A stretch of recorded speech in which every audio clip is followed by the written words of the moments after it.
big favorite, Team Alliance. They're going to be coming out here any moment now. So sit back, relax, get yourself your Swedish fish and your meatballs, and get ready to get that Alliance fired up. Here they come. It's Team Alliance.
As well.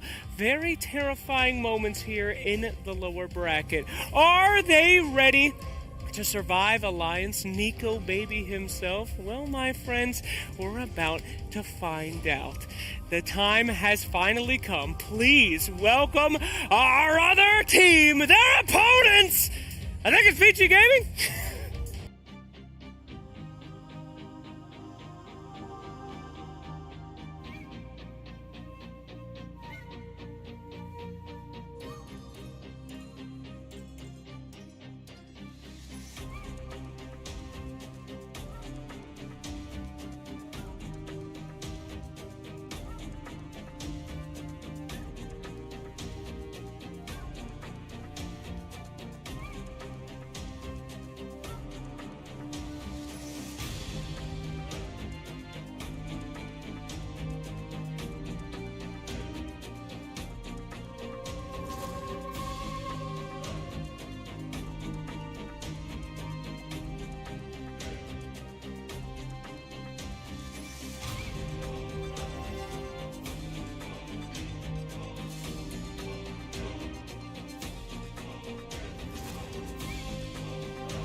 Don't forget, such a team, so ferocious within this tournament, fighting for their lives, and they are just looking better and better.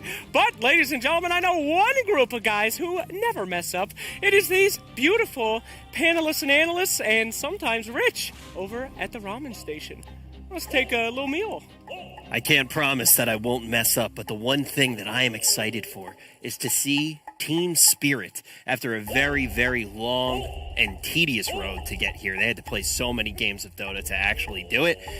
But now the question is, are they out of the frying pan and into the fire against Alliance? I'm holding a frying pan, I think. I got it. I've never cooked before in my life, but I'm pretty sure that that's the right object. The question is, do they have the right approach to Dota? I think there are a lot of questions about Alliance. We have a pretty good feel, though, for Spirit. We've seen this team a whole bunch. What are your thoughts on that team, based off of everything that you've seen, all the upsets that they were able to pull off, and the fact that they were even able to make it to this stage? I think that they're a really impressive team. I think including upsets, including everything, even going back to the DPC circuit, I was looking at this team because they were very impressive in the way that they improved from last year. All of the players, every single one of them, just tremendous gain from that last year. So, yeah, I'm just been really excited because they're aggressive. And I love to see teams that are bloodthirsty. And I think everybody, when they see Toronto, Tokyo, they know that maybe sometimes it's too much bloodthirst, but it's still super entertaining to watch. Do you think that their hunger for blood will be their own demise? I think it's what's kind of carried them to a pretty respectable spot in the major so far, right? Like, they've had 5 draws, 2 losses. They only lost to Liquid and Enigma. Sure, Liquid went out eventually. But the main point is they're 4 new players to the DPC scene, right? Like, they might have played at home, but like, this is their first major event, and captained by Maposhka, coached by Silent. they're doing exceptionally well. You know, I think they should be even doing a little bit better. Like they're actually doing so commendably. I think that's one of the cool things with the squad as well, and just this current environment. I feel like as a new player, a newer player to an international LAN environment, this is the perfect training wheels event in a lot of ways, because the stakes are as high as they could possibly be, but you don't have the crowd to deal with. Yes. During the first few stages, when you actually have wildcard, when you actually do have groups, for them it's only going to be groups that we're paying attention to. But when you actually do have that, you're in the hotel, so you have that security blanket, you have that buffer to actually you could actually play with the security blanket if you wanted to. You could do literally whatever you wanted. They were comfortable in the hotel, so I feel like it really does ease them in. So the pressure that they have to deal with, it's that internal pressure, which, trust me, I understand that can be absolutely crippling. It can cause you to make terrible decisions. That's why I have a mullet right now. This is true. I think also there's something to say about these newer. I say newer because newer on the international stage, newer into these big tournaments. It's a big thing when you're able to come back in games. And we did see them come back from a massive deficit. That tends to be really hard when you're a newer team at these type of lands. There's daunting teams, sure, maybe Liquid not the most daunting because they saw like all these performances, but being able to do a comeback like that says everything. I love seeing those type of like Cinderella kind of like tales. Just like, wow, they're out of this game. Tons of people counted them out. They were so far behind in that one. Then they bring it back with this Drow Ranger. I think that says a lot. But I do like your point about saying now they're not in the hotel anymore. Yeah, they're definitely not in the hotel here anymore. Yeah, So- they're here, and this stage is it's gorgeous. I don't know how familiar this is for most people to how they would play, but I feel like it's probably pretty different. I wish I had a giant digital lake running through my apartment, but instead I'm surrounded by trash and myself, nobody else. But when we do look at Alliance, I think that this is a team where they have a lot to prove. They obviously had their fair share of people talking whatever garbage they wanted to talk, and it felt like that first series was really the one where they needed to prove it. They didn't. Now they're in a scenario where they're facing elimination, and this is a team that should be able to do well in this tournament, and they're not 100% locked for TI as of yet. There are some really weird fringe scenarios that could still happen that can make their road a little bit difficult. So this win is important. Yeah, I think the main thing for Alliance is they're in the bubble of teams, also alongside like Beast Coast and Asta, where they've been able to perform well in the DPC, but then when they come to the major, they're not performing so hot. They weren't able to get more points. So it puts a lot of emphasis on how the current system puts more kind of respect towards doing well in your region, but not the major. And I think for Alliance, they need to prove themselves. Like, they want to be one of the teams that gets to TI, not because of this kind of format, but because of their own merits and stuff. So that PSG series, it will knock them back a little bit. And they're very Small sample different. size, though. That's the one very thing, true. right? Like it is. We have to be straightforward. It's LGD. Like that team that is is very true. very likely to be like top 2 at this tournament. Alliance's performance in the first like 20-30 minutes of the game was sound, and that's all we have on them. Loda Just tweeted 2 games. Loda so. tweeted as well. He was like, he was basically like, yeah, we got outplayed. They beat us in essentially every single capacity of Dota. He's like, beat us in draft, beat us with overall playstyle, and he's like, hope we get to play this team again soon. I was like, why the heck would you want to play this team again? They're nasty. You Like, learn though. You learn from you these definitely losses. do. That's but what I was going to also touch on. LGDs, they definitely did learn from it, but now that they'll be facing elimination, I would not want to play that team again. They do look very good, so I don't think that necessarily says that Alliance hasn't come out looking in full form. It was actually you, Fox, who brought up they did look good at quite a few moments of their games yesterday. They had like a super solid. Even the second game when I was like, I thought they were going to struggle even more, like laning phase starting. They got some kills. Hanskin with some huge outplays on the Shadow Demon. But this is the time to test. You're playing versus a team that's maybe not in your region, but that has played versus a lot of teams that are in your region. So I love to meme more than anybody in the entire world. I really do. I think I've probably made more email jokes and stuff like that throughout this tournament than most people did throughout the entirety of the DPC. Like, I love to make jokes, but the honest truth about this team, they have a lot to prove, and the real difference that I think can cause a performance that looks different from DPC is the fact that you are playing against other regions. It's a completely different thing to be looking at, and I think that this is a team that can easily prove that they can play against these other regions and figure out those answers. When you look at LGD, that's a very tough first matchup, and I honestly feel like it's I feel like coming straight in and being the top team from DPC and not getting to play at all in groups and in wildcard is proving to be almost a deficit. You're basically coming in on the back foot. Yeah. Look at Quincy Crew. Look at all of these teams. They did not look nearly as good as they did, and it's not like they're getting bad placement. it's not just a mathematical thing or a numerical thing where it's like, oh, you're dropping games, you're losing series. It's like, no, they're making stupid little mistakes at points in the games that you wouldn't expect from them when they're fresh, when they're playing a lot of Dota. And I think that's really the thing to look about. It's kind of, in my opinion, the time to table some of the memes. I say with my cat nose on right now, but I feel like it is kind of time to table some of the memes and actually look at what these teams are going to bring. And we're going to find that out right now as we head over to the draft panel.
Brutal exit 5 interview. seconds remaining. We're mentioning that they're looking at Alliances turn to ban. from going forward, and so I think that Alliance summarized it really well. They need to go back to the Radiant drawing team banned. board, and things do happen overnight. I mean, that's Dota. Talked about it a lot on the NAD panel when we were Alliances players. turn to ban. Oftentimes it takes, or maybe it takes 1 to 2 weeks to out, but it's always a game that you play where Radiant everything team shifts. back. There's some mentality paradigm shift that happens. And so, Bad for knocked out of the. Imagine lost your chance. Leave, and the last thing you see on your way out is Alliances turn to pick. like the opposite of St. Peter, gatekeeper, oppression in hell. I believe would Right. be terrible. Cerberus, if you will, multi-headed beast. right. Yeah, go ahead, Ed. It doesn't 10 feel good seconds remaining. watching them send 5 seconds Five remaining. seconds. Seconds remaining. But Radiant to team the pick. matter is not everyone.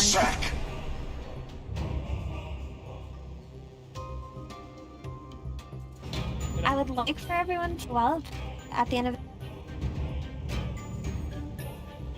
sad looking. 10 Oh, seconds somebody that remaining. matches your eyeshadow. It's Leshrac, nearly the same color. Coming out 5 here for seconds that remaining. first pick celebration. That's a pretty interesting open, Jay. Has always had this very unique identity. So obviously, a lot about this hero. So we have some pretty counters that they banned out Nyx, which is, but there's ways to deal with a first pick Leshrac, aren't there? Yeah, I mean, Nick probably I think, for more like carry-oriented Leshrac. But I Radiant think the team fact that this pick. hero can be flexed to the free position, we have seen during this tournament quite a bit, which we saw in NA a lot, is a big reason why you can first phase it. Something that really want to counter the Leshrac. Still this off-laning, stunning, mech Alliances pipeline turn hero to that's pick. going to take all of your towers. And if you counter it, well, he's still going to do all of those things, and as an offlaner, those things are very, very effective. Just the ability to play Lush. The bad first. The damage output that the hero can do. 10 Never lack seconds damage. You remaining. never have to worry about if we get a ravage. 5 seconds remaining. Yeah. You have Lush. well, many Leshrac lacking damage. Mars is going to be a hero with a checkered past in this event, but with an AA seems to have a decent success. You want to see more fight? Yeah, Here. I do. I think Mars is that hero. Pair it with an AA. All the mentions. Both of Alliances these turn heroes to battle. Faceless Void. is- Okay, so speaking of damage, you know, you pick this Leshrac hero. Oftentimes, we'll see give that skill turn that lasts in iteration that you allowed the Leshrac to pump out 10 his seconds damage. remaining. Faceless Void is basically the long cooldown, but also AA of 5 decay, seconds where remaining. Void oftentimes lacks damage in the early in the late game. He goes for this like naughty Radiant tanky. team back. He's a super carry, but he lacks damage. And with the Lesh, you're never going to lack damage. Lina, we see this hero as well with the face exact same thing. Pick some glass cannon to pump damage into the scaling damage as well, right? It's not like Snapfire where it falls off at a point. Slush will never fall off for Chrono. You have to. 10 seconds remaining. Or Chrono him. Alliances it's turn the to hero. ban. But you can. Chrono the Lesh is a pretty play. That it's one of those things where, like the Lina, I think a lot of the time you'll see like going in, and enemy team goes on the Lina, glass cannon, and then that's with 10 seconds. Mars 10 only. seconds A lot of Mars and remaining. Lina. Same with the with Chrono. Well, you 5 get out of the seconds Chrono. That's good. remaining. These heroes act as kind of cover for the glass cannons. Radiant I team like that back. point. The best way you can set up this have, and that's the best. I think you mentioned it too on another penalty that hero just does not about Mars at all. 10 seconds And, I remaining. mean, in the game too, it's one of those things like you need more. You set up 5 on the seconds Void, remaining. or you need a really good Mars player and somehow catch him with like fear and have her at least hard because the lane's not that good. Follow down. Something, yeah. You need either some setup or follow up first. Otherwise, he just jumps out of the Mars and He does do that.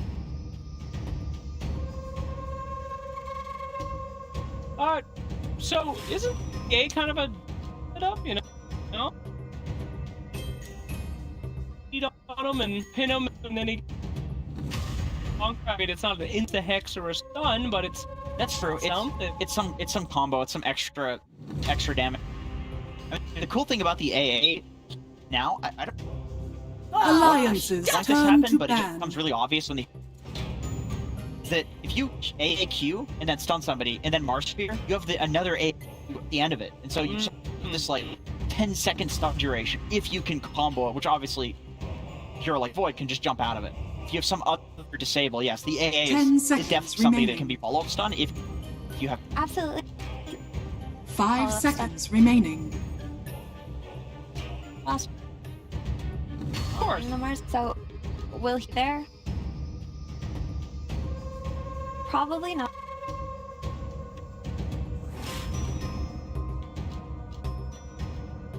Radiant team back. All right. Well, interesting to see. A lot of team fights, a lot of silence. I guess that when you pick something like a second pick, what can the enemy do instead of micro allies, right? So. Well, the Invoker 10 was played by seconds Tron. remaining. The Wax Invoker. 5 seconds remaining. You have a hero like Mars. And Wax Invoker is a hero that needs kill potential side lanes. You can't go to a side lane where prioritized. So he's definitely activated. Puck.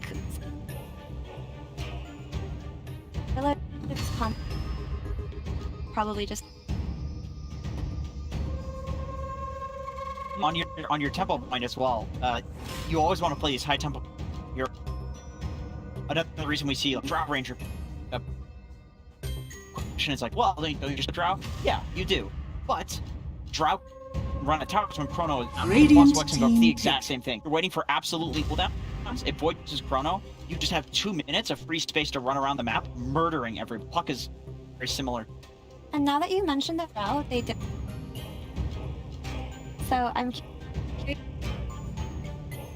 Really good versus both 10 of these heroes. Even the Lash remaining. hero that just runs. You're gonna get 5 kited seconds by the Drow, and then excellent with Mars. Alliances It's hero turn that to pick. frontline Mirana. protect for the Mars.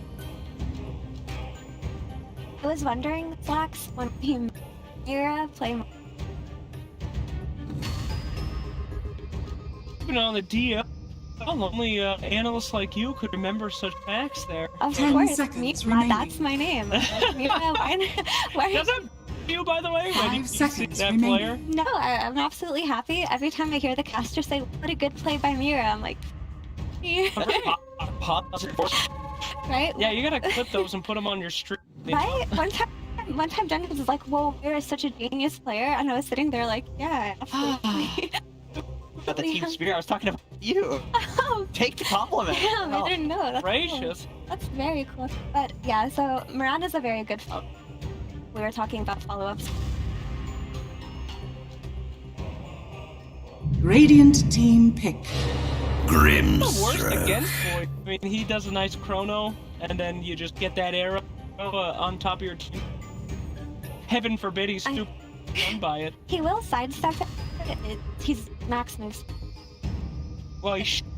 It doesn't take away a lot 10 of like- seconds remaining. It is like area control, though, right? It's, Alright. Alliances the turn arrow to so pick. slow goes through the chrono. Come on, just go by it already, so I can go back in and start beating crap out of this guy. Now, there's a hero we haven't seen in a while, Grimstroke. This guy was super popular. He paired it with Nyx Assassins and that. I'm gonna see up. Clear reason why in this game that he 10 seconds remaining. works. I mean, I don't even see any lightning. 5 seconds Think of remaining. Grimstroke. Alliances turn to ban. And if your lanes are in a good position, you can always go. So he's valuable in that regard, even without having. Has Ink Spell and Void. There's also a hard dispel coming out of its Agnum Shard, which a hero like Lush. 10 seconds remaining. It's not a bad pick. 5 seconds I really remaining. do like this right. But Then- ends very well. They have good. Obviously, he has reincarnation here. Chrono. Radiant team You know, ban. The most annoying thing about this AA rate, goddamn skeletons. Why do these things do so much damage? You have 4 charges, and then you summon the Alliances skeletons, turn stun, to and then ban. AA presses 5 seconds of essentially 4 heroes hitting you. Skeletons do as much damage as half a hero, 4 of them. Ridiculous. It's legitimately very Why do they difficult. do? Imagine that you die, and then you wake up 10 100 years seconds later, man, remaining. it's dug you up, and you're Skelly, man. You have a sword in his hand, 5 and then he seconds points you at remaining. the direction of a. He is responsible. You're gonna be swinging. You know that feeling when you're playing against a king, you pop your clay. One of them. And they don't de-aggro. Nothing de-aggroes them other than you going out of vision They or chase you the stun. Stage ever. As a pudge, Okay, here it Radiant is. team I am ban. offended by the exist skeleton in this hero. You have to run to base. Turn and fight, they 1v1. Alliances Seriously? turn to pick. Shouldn't Punch have at least a few stacks on it? I mean, I guess if you're 40 minutes in with 0 stacks like your Punch, they could 1v1 you. They That's can. They're really powerful. Everybody underrates the skeletons. They're OP. It's more of a 10 seconds not a remaining. one. But all right. Pugna 5 banned seconds out. I remaining. don't even remember that hero exists. Pugna. I guess pretty good at track. that's a very good. Thank you. And not bad against Void too. Decrep in the Jesus. It's been a long time since I pug. Have you guys seen the heal bot Pugna with the Holy Locket? It's legitimately ridiculous. So Oh no. so strong because Pugna is a Radiant hero. team That's the pick. thing is, after Enigma playing these like healing type heroes, people are experimenting. Can I get away with a holy down discount? Those are the best items on Pugna before they were. So I do think that if you had more time and it's a lot more 10 Pugna, seconds maybe remaining. won't be enough time to develop hero, but Pub's a lot right now. 5 seconds Interesting. remaining. Underlord. So I thought a Viper core, but this actually be. Do they want to play Or or Lush and Strike? I know that that's a lot of positions. I'm trying to expand my other teams. It's probably more likely that Lush. remember another one of the wildcard teams. Wind Ranger at your Choose your service. hero. Oh god. Oh god. Ah, here we go. Here we go. Everything on the line. Last pick. It's do or die elimination series. Rest in I don't.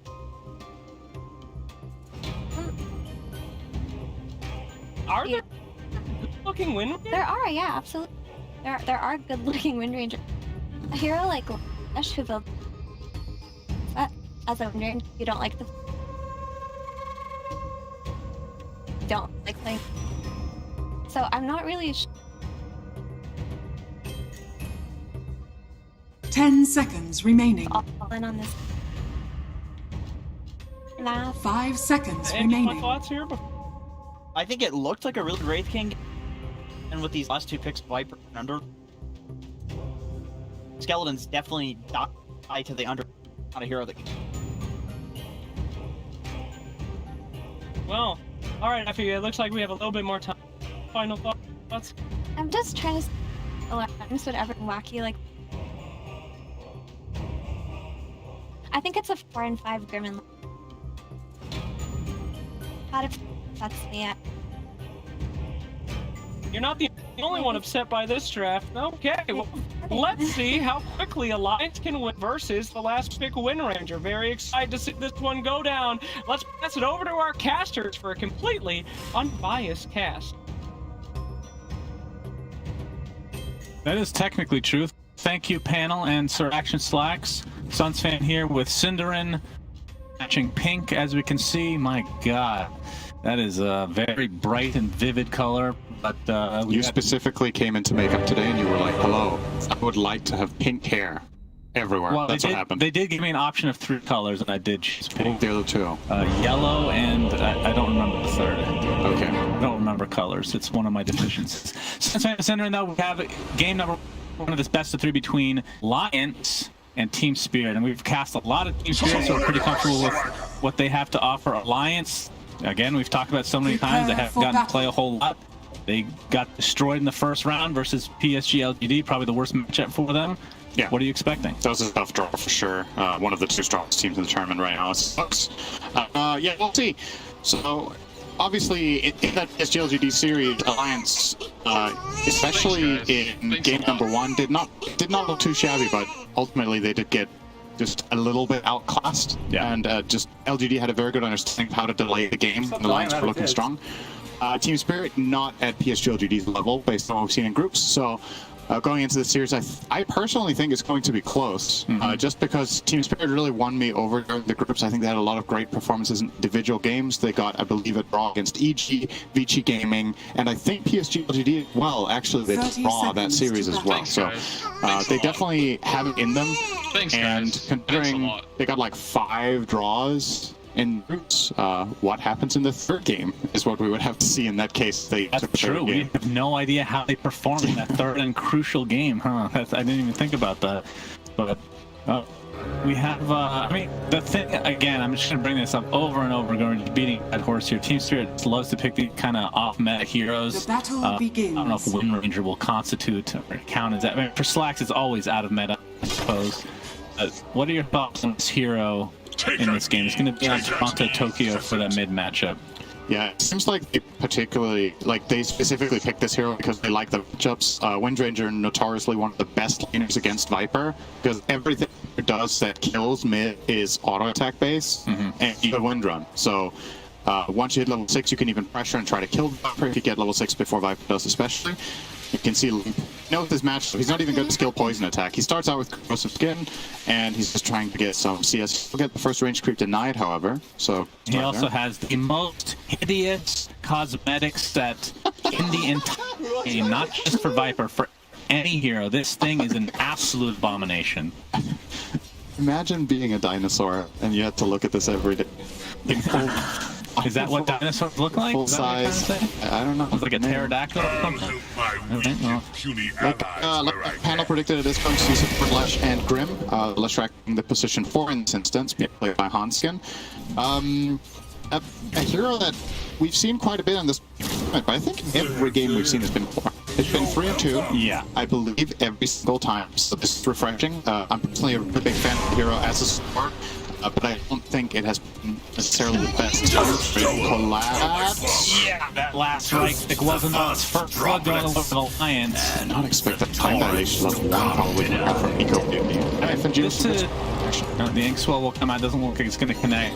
Ever since they added that damage over time to the time dilation, just like Void has been picked a lot more consistently. Despite, the nerfs, I guess you can call it, the biggest difference that they made with this here, other than that, was just not having ags that would lower the cooldown of your ult. The ult is like everything about the hero. Maybe not quite as much now. Is that, you think, the biggest reason that we're seeing the hero a little bit more? I think there's also just some types of heroes that teams gravitate more toward in the tournaments, right? Like when the games get higher stakes, you like having late game insurance, you like having a big team fight. 2 things that Void usually bring to the table. So I think that also plays a role, but definitely he has been playing better since the dilation change, and I'd say his taunting. Good arrow from Mira. Yeah, but is there going to be a kill? A tree allowed not to? Looks like it will. Not even be needed. Buke into the spear, and like you said, the arrow set everything up, so... Shannon, can you explain this to me? Yes. He got killed by the spear. Yeah. Where did the body go? The body, I feel like, should technically be pinned to the tree. Right. And I think if you buy back during the spear projectile, you should despawn back into the spear tree. And get stopped. Yes. That sounds great. And then you should enable the buyback thing for Tiny and Timbersaw. Yeah, very important. So something the panel were talking about was the Underlord versus King matchup. Underlord is one of the best heroes. He can, multiple points of natural hero and just push out the wave with Firestorm, and when skeletons die in the lane, you get more and more empowered as Underlord to get more CS. Clearly a counter pick here from S4, which also has synergy with Chronosphere. So I really get the Underlord here. Also works relatively well with the Leshrac. You have a little bit of a setup for the Leshton. Not the best in Pit of Knocks, but it's something. So this is a hero we haven't seen very much. I believe we've seen, as a matter of fact, Team Spirit played on Collapse in the group stages. We had a game where they played it. Don't think it had too much success overall so far, though. Yeah. And Yutara playing Wraith King, or I guess technically this is, in fact, Skeleton King. Kind of this, I don't want to call it a pseudo, it's a very common pick against a Chronosphere type hero like Void, where, you might die, but you're so hard to kill a second in a lot of cases, so good to see for Team Spirit they're able to get something like that out there. But yeah, I agree with you as far as assessment of this series. I do think this is going to be closer than we probably was originally said coming to this tournament. As a top lane, okay, another connection. Nico, baby. Yeah, I mean they do have some wombo comp. I don't call it the setup for the arrow theory. If you can get a spear into a tree, both technically skill shots, but one's easier to kill than the other. That Grimstroke will fall as well. Nice. But so it'll be fine. I feel like actually something we haven't really covered enough is when it comes to Faithless Voyager, we need to remember when Alliance picked this hero. They first picked Lash, and then they picked Wraith King should get out of this alive. Firestorm is ticking down. He actually died. Percentage base damage. So what if Swagger dies 2 seconds later in the script? So when Alliance picked 4th second in this draft, obviously you're going to see Team Spirit try to find some solutions. They already had the AA, but the Mirana 4 is actually a very good hero against Faithless Void. So the way you usually build this hero is one of 2 ways. Either you bully him in lane by just constant harassment, like with something like Venomance, you know, like that Time Walk doesn't work against, or you have overwhelming stun duration, so Time Walk can't really be used effectively, and that's when Mirana really comes into play. She's a good counter, and she even has the added benefit of having Moonlight Shadow and Void, or kills Void, actually you get caught off guard. So you come out of Invis, you hit him with a spear into that arrow. As pointed out here by Thrift Observer for the series, Windrainer's getting absolutely destroyed by Limp. Very surprised. Yeah, this is an absolute dumpster. He's almost a full level ahead, and obviously the CS is not remote. Of course, Limp is going to be a little bit more proficient at taking out a lot of these small camps, so it's a little bit, I don't want to say C, but a little bit more than you would think. This is an 800 gold lead with no kill. That is crazy. I mean, at 6. the entire lead for Linux right now is that. Limp is a very efficient laner. He's going to get his Viper Strike off. Actually, got the haste rune as well. Toronto Tokyo knows he won't live for this, so has to just TP out to be able to survive. Mira, found on the wrong side. Oh, the double leap. I like that. He needs to TP, though. Doesn't look like he's going to find, but he does find a stack, and that might be more valuable than a Mirana kill. Yeah, Limp off to an incredible start right now. He is definitely doing a good job. I mean, tell me about this, as we're going to see he actually has to walk a very awkward place. Awkward route, I should say, up to the top. So nice pit and knocks overall from S4, but I mean, you have a piece of Void pick, and you don't really have that much follow-up. Like, it's not a wombo combo type thing. You have Firestorm, skill to the late game. This is a support Lesh. Yeah. So what do you think about it? Is that an issue? It's only an issue if you have to use Chrono on a key target that is not Wraith King, and you line up Lies on bursting. I don't think lineup is to start with Pro at all. I think they could get an Atos and Underlord and start that way. This is a long chase. This is going to be a double rune on top of the Firestorm as well. So another death for you. You might have to just go in the jungle at this point. Yeah, so this is a really interesting pairing. Leshrac is one of the few heroes who has a stun that doesn't scale in duration. It starts on 2 seconds at the beginning of the game, and the thing that scales up is the radius and the damage. Most other stuns, or at least many of them, keep duration. And I think the reason that Alliance really like this lane with Underlord is that because it's such a strong stun level 1, if you do put in Pit of Balance, that's a guaranteed double snap. And you saw this kill on Wraith King and ensure a lot of pressure on him beforehand, so they are definitely off to an awesome start here. Only really one hero thriving on Team Spirit, and that is the Mars. I guess Mirana's also okay-ish. She got bullied by her haste rotation that we just saw a moment ago. And I gotta say, I'm a little bit damage, and this is gonna be a huge kill for Toronto Tokyo, considering the lead that Limp had at that point. That is a big one. Nice pickup. You see Chronosphere in the top lane, but not a whole lot of damage to follow it up with. In fact, the arrow's gonna come from the other side. Look, he's got his teammate in there as well. And the shadow shot does connect. Nico baby, no time for another 8 seconds. Collapsed. A little bit more here. Yeah. Wind Ranger for the win. Toronto Tokyo with a triple kill across 2 lanes. What a bizarre way to find a triple kill. You find a DP, kill the Viper in the river. Yeah. DP top, power shot a guy who's chronoed my own teammate, and run down the third guy with your Mars. And yeah, that's all right. It's Alliance's entire lead. He's back. It's gone from that sequence. And Poshka pushed out of this lane for now. Radiant's bottom tower inside is under the attack. tree line here. Not quite level 6. He's full now. He pops Diabolic Edict, then he's gonna. Did S4 just arrow straight through him? Not gonna connect it. Poshka nice. Actually worked against him. Blocked him. Mira gets a nice storm off, but looks like they will defend this, surprisingly enough. I mean, Hanskin, the Diabolic Edict, not really applying to the tower for too long, so. Are they gonna just keep Poshka down here to just take experience? He's already level 6 at 9, so not need the tome. They may even give the tome to Wraith King at this rate, who's also only level 6. As Mirana has been having a pretty good time, so she should be able to find her level 6 down here in just a second with another wave. Yeah, I would like to see that go on core, because I don't think these levels on the supports are massively impactful. There's some supports where getting level 7, 8, 9, 10 is like massive. This does not feel like one of those games. Oh, that is not a good spear. It is not, but they probably have enough damage after the fact. All is well for Team Fear there. Top lane. Yeah, they're going to take Handskin out, and now it's 4 on the run. Both here and Pushka. I mean, these are the two supports kind of bullying this lane right now. As Wind Ranger again taking the fire, and the power shot is going to connect. He's actually just going to die. Didn't really have much to do there, but did quite a bit of damage to Limp in the meantime. Yep. Big kill, so Limp is back at the top of the board. Grabbing that one, he overtakes S4 once again. I will say, I've played quite a lot of the portless rack, and I really enjoy it when the lane goes well and you can just pull away from that for a second. They know that he wanted to diabolic edict that tier 1 tower. See you next game. And it is a very safe and well-executed kill from Team Spirit. Struggling on Lush. And if you have a good start in your snowballing and you get to go and edict towers, it feels amazing. He's net worth as position 4 Lush.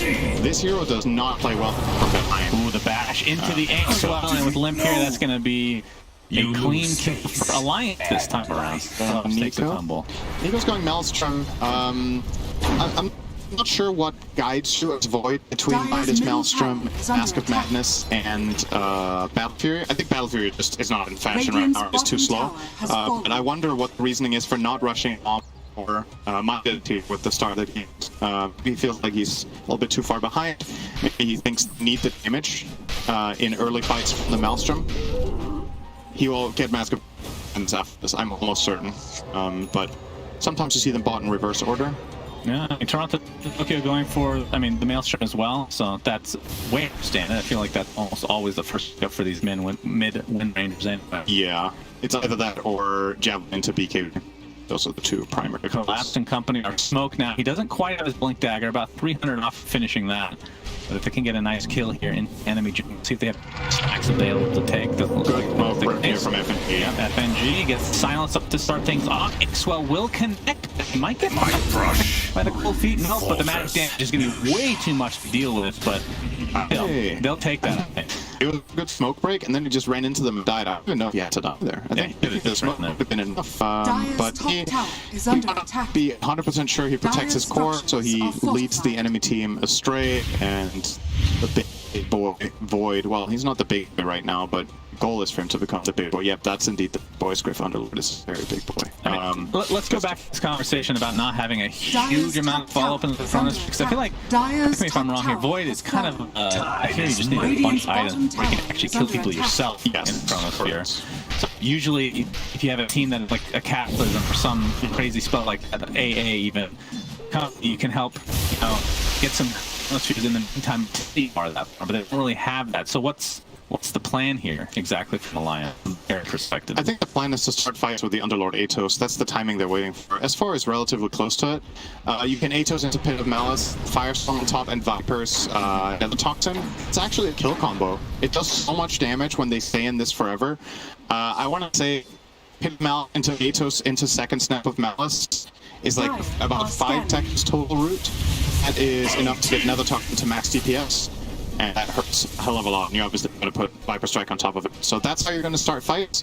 And if Team Spirit try to respond, that's when the Chrono comes in and you get that big follow-up with everything else on top. Because if you, like, let's say realistically you start with Void Chrono, who are you going to Chrono? You're Chronoing Wraith King, that feels bad. You might Chrono Mars, but he has a Blink Dagger. And there's a Ranger, but if Blink Ranger gets weapon off, she lives off. Into the arrow, absolutely a kill onto Nico Baby, like you said. Sharks are better in the river. Our Shark's going to connect into the focus and the flame. S4 it does have Dark Rift, but it wouldn't have gone off in time. Are you sure? Level 1 Dark Rift is absolutely garbage. True. How many times do you... Oh, this will work. It never does. Real. It was a long kill, though. It took like 10 seconds. Everyone else, the hood definitely worked for him there. Yeah, so and a couple nice kills here for Team Spirit. And back to the, again, back to this Chronosphere talk. I'm not saying that Nether Toxin and Fire aren't a lot of damage, but they have to be in position, as opposed to have hero like we talked about, AA, the Strike or Cataclysm from the Void, which is all global at that point. Almost landing a shackle. AA Blast coming in. Will connect on one. Oh, the Chronosphere misses for Nico to be into a pause. Kale incoming, I do believe. Instant pause. There's no way that's real. You saw him smiling on the camera check. That's great. Like, I genuinely believe him. He just realizes how funny that is, right? Like, the situation's pretty funny. He's got a smile on his face. That's good to see. That's hilarious. Funny thing, that was about the exact same spot that Monet missed his cross. It was way over to the left of his Tier 1 tower. It was like the same general area. It's the same quarter of the map, sure. Yep, same quadrant. You see the grip this time, it should be enough, I think. He's absolutely. You're right, it was not even close. Yeah, very good, thank you. It was actually nice to see Script highlight on the last attempted kill, or the last successful kill rather than Underlord. He checked the kill recap of the nuggets that the kill took. I think it was 7. Tied to the impurities. 7 what? What do you mean? He had a check the kill recap of the Underlord top, and it took him 7 seconds to kill. Oh, so that way you can tell that I think the Underlord would have been tough, right? Because he was by Shackle Show. Yeah. So probably the right call not to try. Working right now, sitting on the tower. Here's a Hannah minus and 2K in the bank for that Radiant. Who is killing the tower right now? The Siege. The boys. It's the boys. The boys. The boys died. The tower. You were right. The tower got destroyed by the Siege. Cinderin. You're welcome. Yeah, great. A bounty rune spot from there. What a great turn of events with that shovel. Do you min-max that thing, by the way? Keep it the whole game in your backpack? I like to do that when I have the inventory space. The problem with the shovel is that it's like a self-fulfilling prophecy problem where you dig up so much stuff that you don't have space for the shovel. That is true. At some point. But as long as you have space in your inventory, it's just like, why not? Do you know that has pseudo-random RNG? Because I feel like I've been on some, there's like 15 uses in a row, no bounty. I think it's true random, actually. Yeah, that would make sense. One of the few things that it's true random in the games. Very unfortunate. Please fix in the next patch, thank you.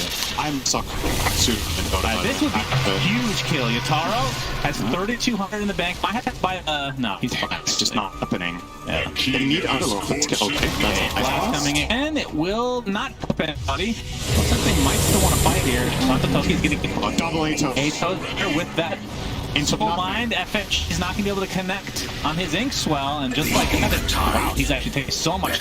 Look at, oh my god, the Ice Vortex into the power blows him off. It's such a low commitment combo. He didn't have pit ready, right? He got a double Atos on the Soul Blind, but then didn't have his own follow-up to make a double snap. Or did he Shackle Shot? He got stunned? I didn't. Oh, that's a yes. Observer for yes. Yes. The mouse goes up and down. Our observers. Yes. Because that would have been really good for Alliance, right? That hit would have set up a double. Oh yeah, that would have been pretty. Took Brimstroke's stun, and they would have reinforced. So, good job to Tokyo to disrupt that. Good job for Tokyo. There's the pin malice. And yeah. Looks like S4 gets for that firestorm, but I think the real thing that he is not too far away is collapse. It's like he'll find a kill on FNG, getting that more result. And this is a very good Radiance game. Actually, you know what? Take it back a little bit. He is playing in Soulbound, right? So there be one illusion that he created if he, gets all the way to X on Grimstroke. But for the most part in this game, like realistically speaking, considering it's a 5 Grim, it's a state Radiance game. I like Radiance as a go-to for Wraith King in games where the enemy team has no illusion mechanisms. If they have even one, I don't like it very much. Like if you're playing against, say, Darkseer, as the key example. Against Shadow Demon, you can handle it if you press the button, as Envy has discovered, hopefully, at this point. I believe you have the game in the NADPC where Radiance was being not toggled during an entire game with Disruption. Ill-advised, but that is not the case. Well, technically, lyrical, but yeah, shout out to him. He, that was people to watch. I'm not gonna lie. And I know that Curtis, who's also casting that game, had messaged Envy after the game, reminding him that he could do that. It's a nice salt in the wound after lose very close 8-minute game. By the way, you could have won the game easily by doing this. Pressing a button, yeah. Indeed. But no illusions on Alliance, so this Radiance will be nice, and not only for the offensive damage potential, obviously you're plugged into Viper as well as Void, so it feels good pick up here. Yeah, for sure. He's only 300 away, and the Hannah Midas is getting him halfway there, so this is, I mean, the timing isn't the best we've seen, but he feels like he's just I mean, he did go for the phase boost, so that put him back a little bit farther than we're used to seeing. So not too bad overall, as long as you can get that before 20 minutes. And Limp, on the other hand, we've seen this so many times. The Dragon land into the boost travel. Obviously going for BKB next, actually has enough here in just a moment. So that's a bit of a power spec for him. Very, very tanky indeed, and can be all over the map. And yeah, Radiance is now on the way for Yatoro, so I assume, correct me where I'm wrong here, that we'll probably want to start fighting now. And if they can get, I mean, Roshan has just been the biggest objective in every single game, it feels like, in this tournament. So it's just going to come down and get that Marzo comes out, creates a little bit of space for collapse, and he's going to survive as a result of this, doing a little bit of chip damage to Limp in the meantime. Well, has to use Arena, and they also use Moonlight. Let's see if they can use it offensively. A bit of harass on this 4, but nothing major. Alliance want to look to push this mid-tier 1 tower with the siege creep that they have right now. The timing. Leshrac level 11 definitely wants to get in there and be valuable with Diabolic Edict, but Aaron's gonna connect a blast follow. That's gonna hit S4 squarely in the face. He's already at half HP. He's just gonna get bursted down. Soulbind uses it in an effective manner. There comes the direction from Team Spirit to get a second kill off the back of this. Limp has to pop his BKB, and TP will be successful. But this 1 tower is safe for now. They were so ready. And Team Spirit could potentially just go Roche right now. I'm not sure how fast they'll take it. But Raking does hurt. You feel tanky as Underlord, right? Like, you're like, okay, I'm a tanky, I am farmed this game, I can walk in here next to the tower and give him information. He just got 100 to 0. Yeah. Like, there's a lot of damage from Team Spirit coming out. It's a bit deceptive just how much damage these guys can pump out. Oh, I don't know if I love the Leshrac build. That's a little bit dicey. What's he going first item and this? Wow. I'm not sold. Oh, that rebuke was not the greatest comment. So get the kill. That's all that matters for Team Spirit there. In the meantime, looks like the first life of Mr. Raking will come about. Nico Baby is double with that Cronus. The Ink Sweller is it onto the Cronus here on the 2. So this would is now showing out that beautiful Radiant Glass pops his BKB, but the Marzo really just using the defensive manner again to zone. And they're just gonna cut their losses here. It's like Tokyo's time to be overconfident with his tankiness. Sure, you've got 2 live, but you're in the middle of nowhere. That's not Toronto. That is correct. That Wind Ranger is. You are absolutely correct. By the way, he's had a. I have to. He's had a standard performance. Not Toronto Tokyo. Yes, Raking has had a Yatoro. A little bit iffy for sure. Did you know that 4 last letters of Yatoro's nickname are the first 4 letters of Toronto Tokyo's nickname? Is that true? I don't feel like even thinking about it. Is Toro the same as Toro? Yes, it is. Are you saying it's a palindrome, Cinderin? That is not. That is. Just stop talking. Yeah. It's too early in the morning for this conversation. I can't take it anymore. Toronto Tokyo, I've talked about, now has the BKB and going for Boots of Travel. Okay. You think that's a little greedy right now, or you like this? I don't know. It might. It's probably okay. Like if you think about how this player plays for this team, right? He loves playing split push. We saw him do a great job of Puck in the group stage in the decided game against Team Liquid. As a matter of fact, his Puck largely kept him in the game. So I think some of these younger core players have a really good understanding of map dynamics. So the free when to push lanes, how to put pressure in different spots. So I don't mind it for that. In terms of just raw fighting potential, it's not a very high value item on Wind Ranger in general. She gets fast moves from Wind Run anyway. And can relatively easily connect regardless, but Chipset will go the way of Toronto Tokyo. Yep. 3 ages for Mr. Wind Ranger now, or Mrs. or Miss. I don't actually know hers, but it'll be. Yeah, I thought they're actually trading that tier 2 bot. I'm not sure how low it is right now, but at the very least, Team Spirit will get the tier 2 top. They can get from air. Perimeter. Radiant's bottom tower and Collapse will get that. They're looking to defend. He's already half HP. Hanskin has a Diabolic Edict applying. Mirror jumps in with the Smart Storm. Shackle shot onto the Viper. A's light coming from far. Collapse gets up. Nice spear. Illusion. Underlord ult will send the whole team back to base. Now that's level 2, it's useful again. Has been denied. Very good. Oh, the tower actually still fell. It got denied, but this means that the outpost is open. The first tier 2 tower playing Alliance. Obviously, we have already seen Team Spirit get theirs in the top area, get that outpost themselves. So, reckon just be an error for a team fight. Obviously, The area you really want access to now as Team Spirit is the Alliance Triangle. Since you've already unlocked the top side, you can ward this offensively and then make a smoke move across and try to take a fight there. You have the Aegis advantage, you have 2 live and Wraith King. You're actually very, very strong right now. So wouldn't be surprised with this boost travel pickup if they do a 4-man smoke and then have Toronto Tokyo push a different lane and connect. Can connect on, I believe he can connect on the Wraith King skeletons, but obviously needs to be careful that it doesn't get killed while he's TPing in. Yeah. They do have the option, at least, of pre-using those before they initiate and then traveling to connect with the team. You can see FNG, like he talked about. I mean, he has Aether Lens and wants to go for Ags. Whether he'll get that or not is another question, but obviously the Dark Portrait. Hold off Radiant. If you're talking here, this is goodbye, FNG. Inkswell. Does it actually go off if dispelled? Is that how it works? If he dies, it doesn't go off, I believe. I thought he died before. Okay, we'll watch. Wait, did he stun him? No, I thought he died before it should have gone off. I don't know how that actually interacts, but we're going to see the A-Tups into the pick, so that's a double root. The Margold is out here. BKB not able to actually find a kill. And remember, this is 3v5 disadvantage for Alliance, so look at... Yep. Simultaneously, Windranger did solo kill the track bottom, so those 2 kills at 2 different sides of the map, and that was like the perfect display of what you were talking about. Void can't solo kill even the position 4. In a full duration chrono where he's uncountered with this animation. I don't know, man. I'm not sold on bypassing Mask of Madness this game. I think that's really integral to finding kills for their lineup right now. I mean, if he gets the MKE before they've lost racks, that's when you can start killing. That right there is a kill with Mom, right? True. It is. That's true. Justice. So...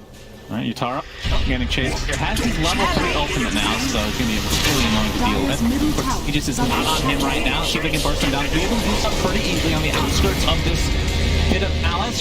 Sphere is applied with the BKB, and yeah, with that Alliance, kind of rethink the strategy, although they're going to go back in now that the Chrono Tier's sold down to 2. Looks like he's just going to run away successfully.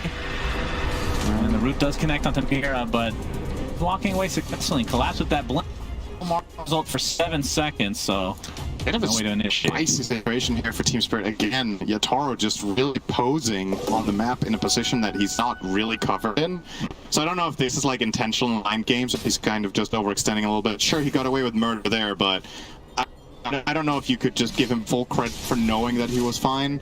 Radiant are scanning. Obviously, the BKB keeps him alive during on the second, so at least he definitely was accounting for that, but that was dangerous. His teammate had a long way to run. They never connected. Hearing a BKB. Yeah, that's on Collapse. Gonna find Benji. Yeah, Arena's out.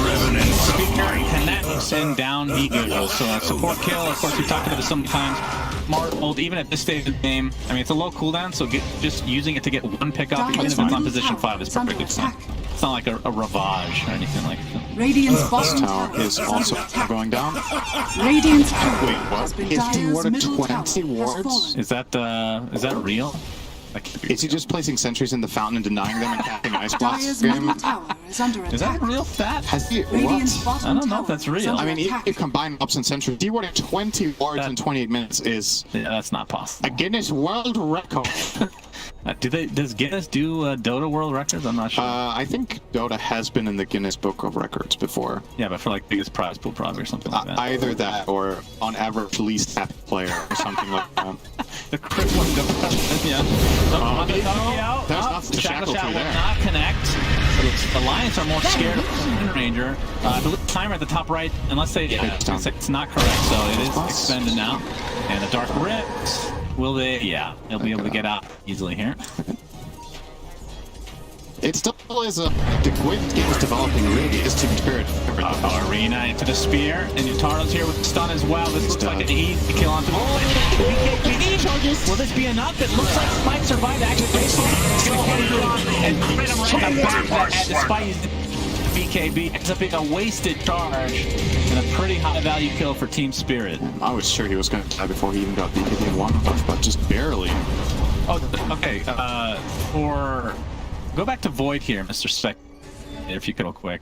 Is it going? Okay, sorry, I just clicking on somebody else. I was gonna say I thought he switched from MKB to Ags. I'm like, wow, that's a little crazy, but Alliance is struggling though. Like, they're not. It's not just that they're 7,000 gold behind. It's that nothing really seems to be happening. They're not connecting plays. They seem to have a little bit of a damage problem, and with the position of the map and how Team Spirit are playing and how they're utilizing Wind Ranger, which I'm sure Slacks will be absolutely thrilled about seeing Wind Ranger actually do. Yeah, he's dead again. It's walk out on the map. If you walk out alone, Wind Ranger can solo almost any of your heroes with her current level of farm. And if you group up when you move out, there are multiple targets that you kind of don't want to find, right? Like, you don't really want to find Wind Rangers you can react and point out. Oh, sorry. He's just going to try to sidestep this split, then he'll be successful. Nice kill from Toronto Toki. He didn't even have to bother popping the BKB. It's still full 9 seconds on it. I feel like Alliance really rely on some sort of successful smoke move where they... you kind of have to find Wind Ranger, right? Like, nothing else is really going to cut. I think it takes a really long time for their lap to come twice. If you find Mars, you could probably kill him, but it'll be a big commitment.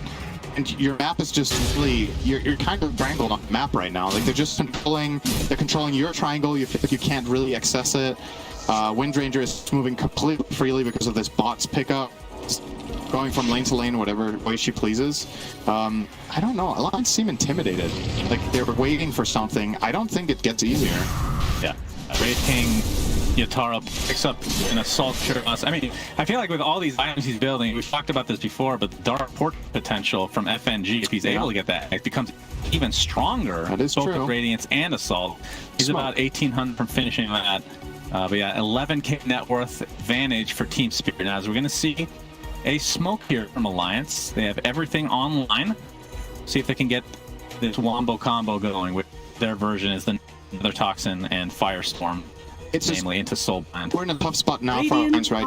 Because only catch you have now that's reliable is actually Chrono. The Atos of Underlord has been overpowered now by items, and starting with Chrono is proving to be really, really difficult against their lineup. So it's kind of, this is the risk you when you take a support duo like this, right? It's Electric Grimstroke. Who's setting each other up? Nobody's setting each other up. And he went and his first item, not something like duels where he can make his own like plays or whatever, just staying alive. But so they don't really have that catch that a lot of the successful lineups in this tournament have run stuff like DK, right? Like some sort of easy way to start DK, Puck.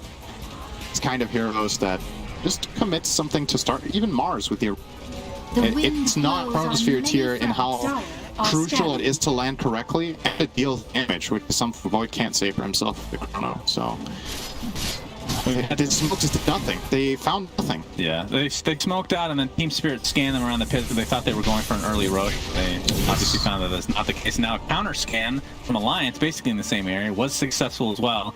So they have a general idea that Team Spirit is in the vicinity. So they obviously have to be careful. As Limp does have the Scotties, so that's going to be pretty good against the Wraith King. They have damage.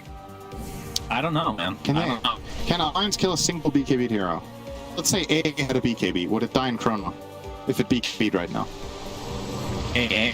Yeah. Say A had a BKB. Yeah. Can they do 1,500 physical damage at Chrono when he BKBs? With their heroes? I think so. If it's an AA. Barely. Barely. Yeah. I had to think about it, so it's that's barely. concerning, right? Like Yeah. if we have to... Okay, there's a Toronto Tokyo. And now BKB is popped into the corner here. That's this to the best here, Cinder. And do they have enough damage to follow this up with? Finally gets the dash, and it takes forever, but they do get the kill in the end. But Grimstroke falls. Remember, Wraith King's still very healthy. Columbus gets a Marble Thumb on to the Darkness coming out. He's going to try to beat the baby with him. Will anybody else come with the question? Looks like 3 of them are going to go activate. The Void dies in the meantime, and Sword cancels the ult, and it gets cristed by Yatoro. A 3 for 1, make it 4. He canceled that, right? They thought they were winning the fight. Absolutely, and now their entire team is going to collapse. Gets out with a slipper of HP. They did not win the fight. Wow, thank you. Thank you, Cinder. I think we can all see that they definitely did not win this fight. If you are new to Dota, Alliance lost this fight. All of their heroes died. You should take guys on YouTube. Obvious guys by Cinder. The intro guide to Purge's guide. Damn bad. Boy, this is gonna hurt. I mean, 16k advantage for Team Spirit. They're gonna be able to get, I believe, at least one full set of wraps, pending any bypass here. You see it there, right? Yeah, you do kill the Wind Ranger, but they needed to chrono, commit fully on it for like... The entire chrono went to killing this one hero, and he needed help. They needed to use all their own defensive items to even be able to deal damage, and then they lost the 4-5 up. Well, the Dark Rift was they were fine. Right. Like, if they went back, then it's one fight, right? Absolutely. It could have been a draw, or well, a slight win, right? Because you lost Sunstroke, I think, in the open. So you're saying Grimstone for Wind Ranger is even? No. It would have been a win, but again, it would have been a big one, right? And this would have been the outcome regardless. That's true. When Chrono, if you use Chrono in a game like this and you don't win the fight convincingly, you're giving up control of the map again, and this is going to easily go Aegis, Cheese, Shard. A already had shards, so that gives the Ice Vortex damage over time, so you can actually push waves. The Shard, yeah, this is one of my favorites in the game. The Spear can hit 2 people now. I can see so this game inside that arena, very strong, and it does damage time as well as slows. So he's against a lineup that needs to come in close to deal damage. So getting double spears is way more likely. You're against Leshrac needs to come in close, Void needs to come in close, Under but Cinderin, FNG has Aghanim Scepter.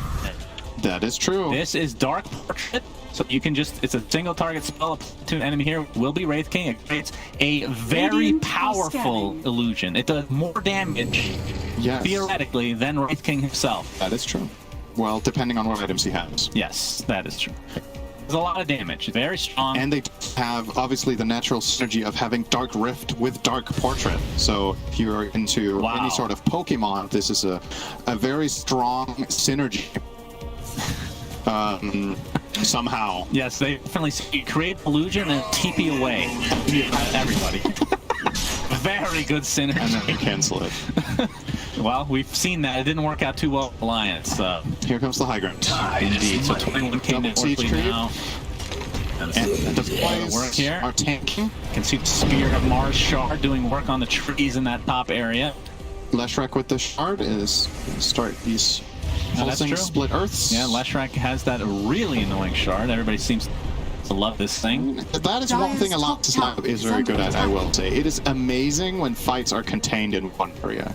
Pit of Malice, Chronosphere, Split Earth Shard, Soulbind. Very nice. But they're also 21k behind and have almost no space on the map to work with. And their heroes are so extremely dependent on each other that finding moves like a duo seems challenging.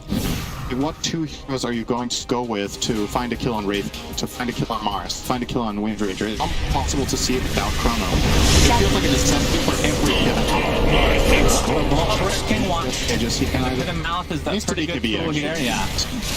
The Dark Portrait, some criticals. Yeah, that's the most farm we got in quite a while there. Beautifully, make up for this Aghanim Scepter easily. That 4,200 gold's nothing for this illusion. Yeah, look at this thing. Look at, oh, yeah. It looks so menacing too. I love the color. It's so nice. Nico Baby's Wraith King is really strong. The actual terror of Alliance right now is Grimstroke. Okay, is there any obviously the AC you want to get rid of, but is there any way that you just disable your Radiance until he Dark Portraits and then enable it again? Is that is a play? Is it a good play? I think so, actually. I don't think it's that difficult to do, right? The heat of the moment, Grimstroke is probably not going to be checking all the time whether you have Radiance off or on. Sure. And it's not that crucial in the beginning of the fight. It's crucial once Chrono comes out, right? Can you toggle Radiance when you're chronoed? I think you can't. I don't think so, yeah. It freezes everything, right? Yeah. So it is very nice for it to have that active, some misses coming out from someone during the chrono. Yeah.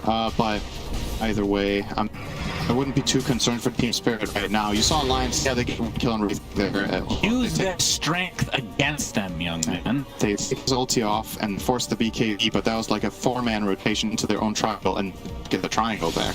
At level 75, I assume, yeah, he took the crit. 75 pounds. Incredible. Yeah, it takes 4 seconds to 2. But basically, every other attack, every 3 attacks, basically is a crit. Very nice. Crazy. Yeah. Since they swapped skills with Chaos Knight, Wraith King has felt much better to play, I have to say, and CK not so much. Back orange team. For the hero now. Yeah.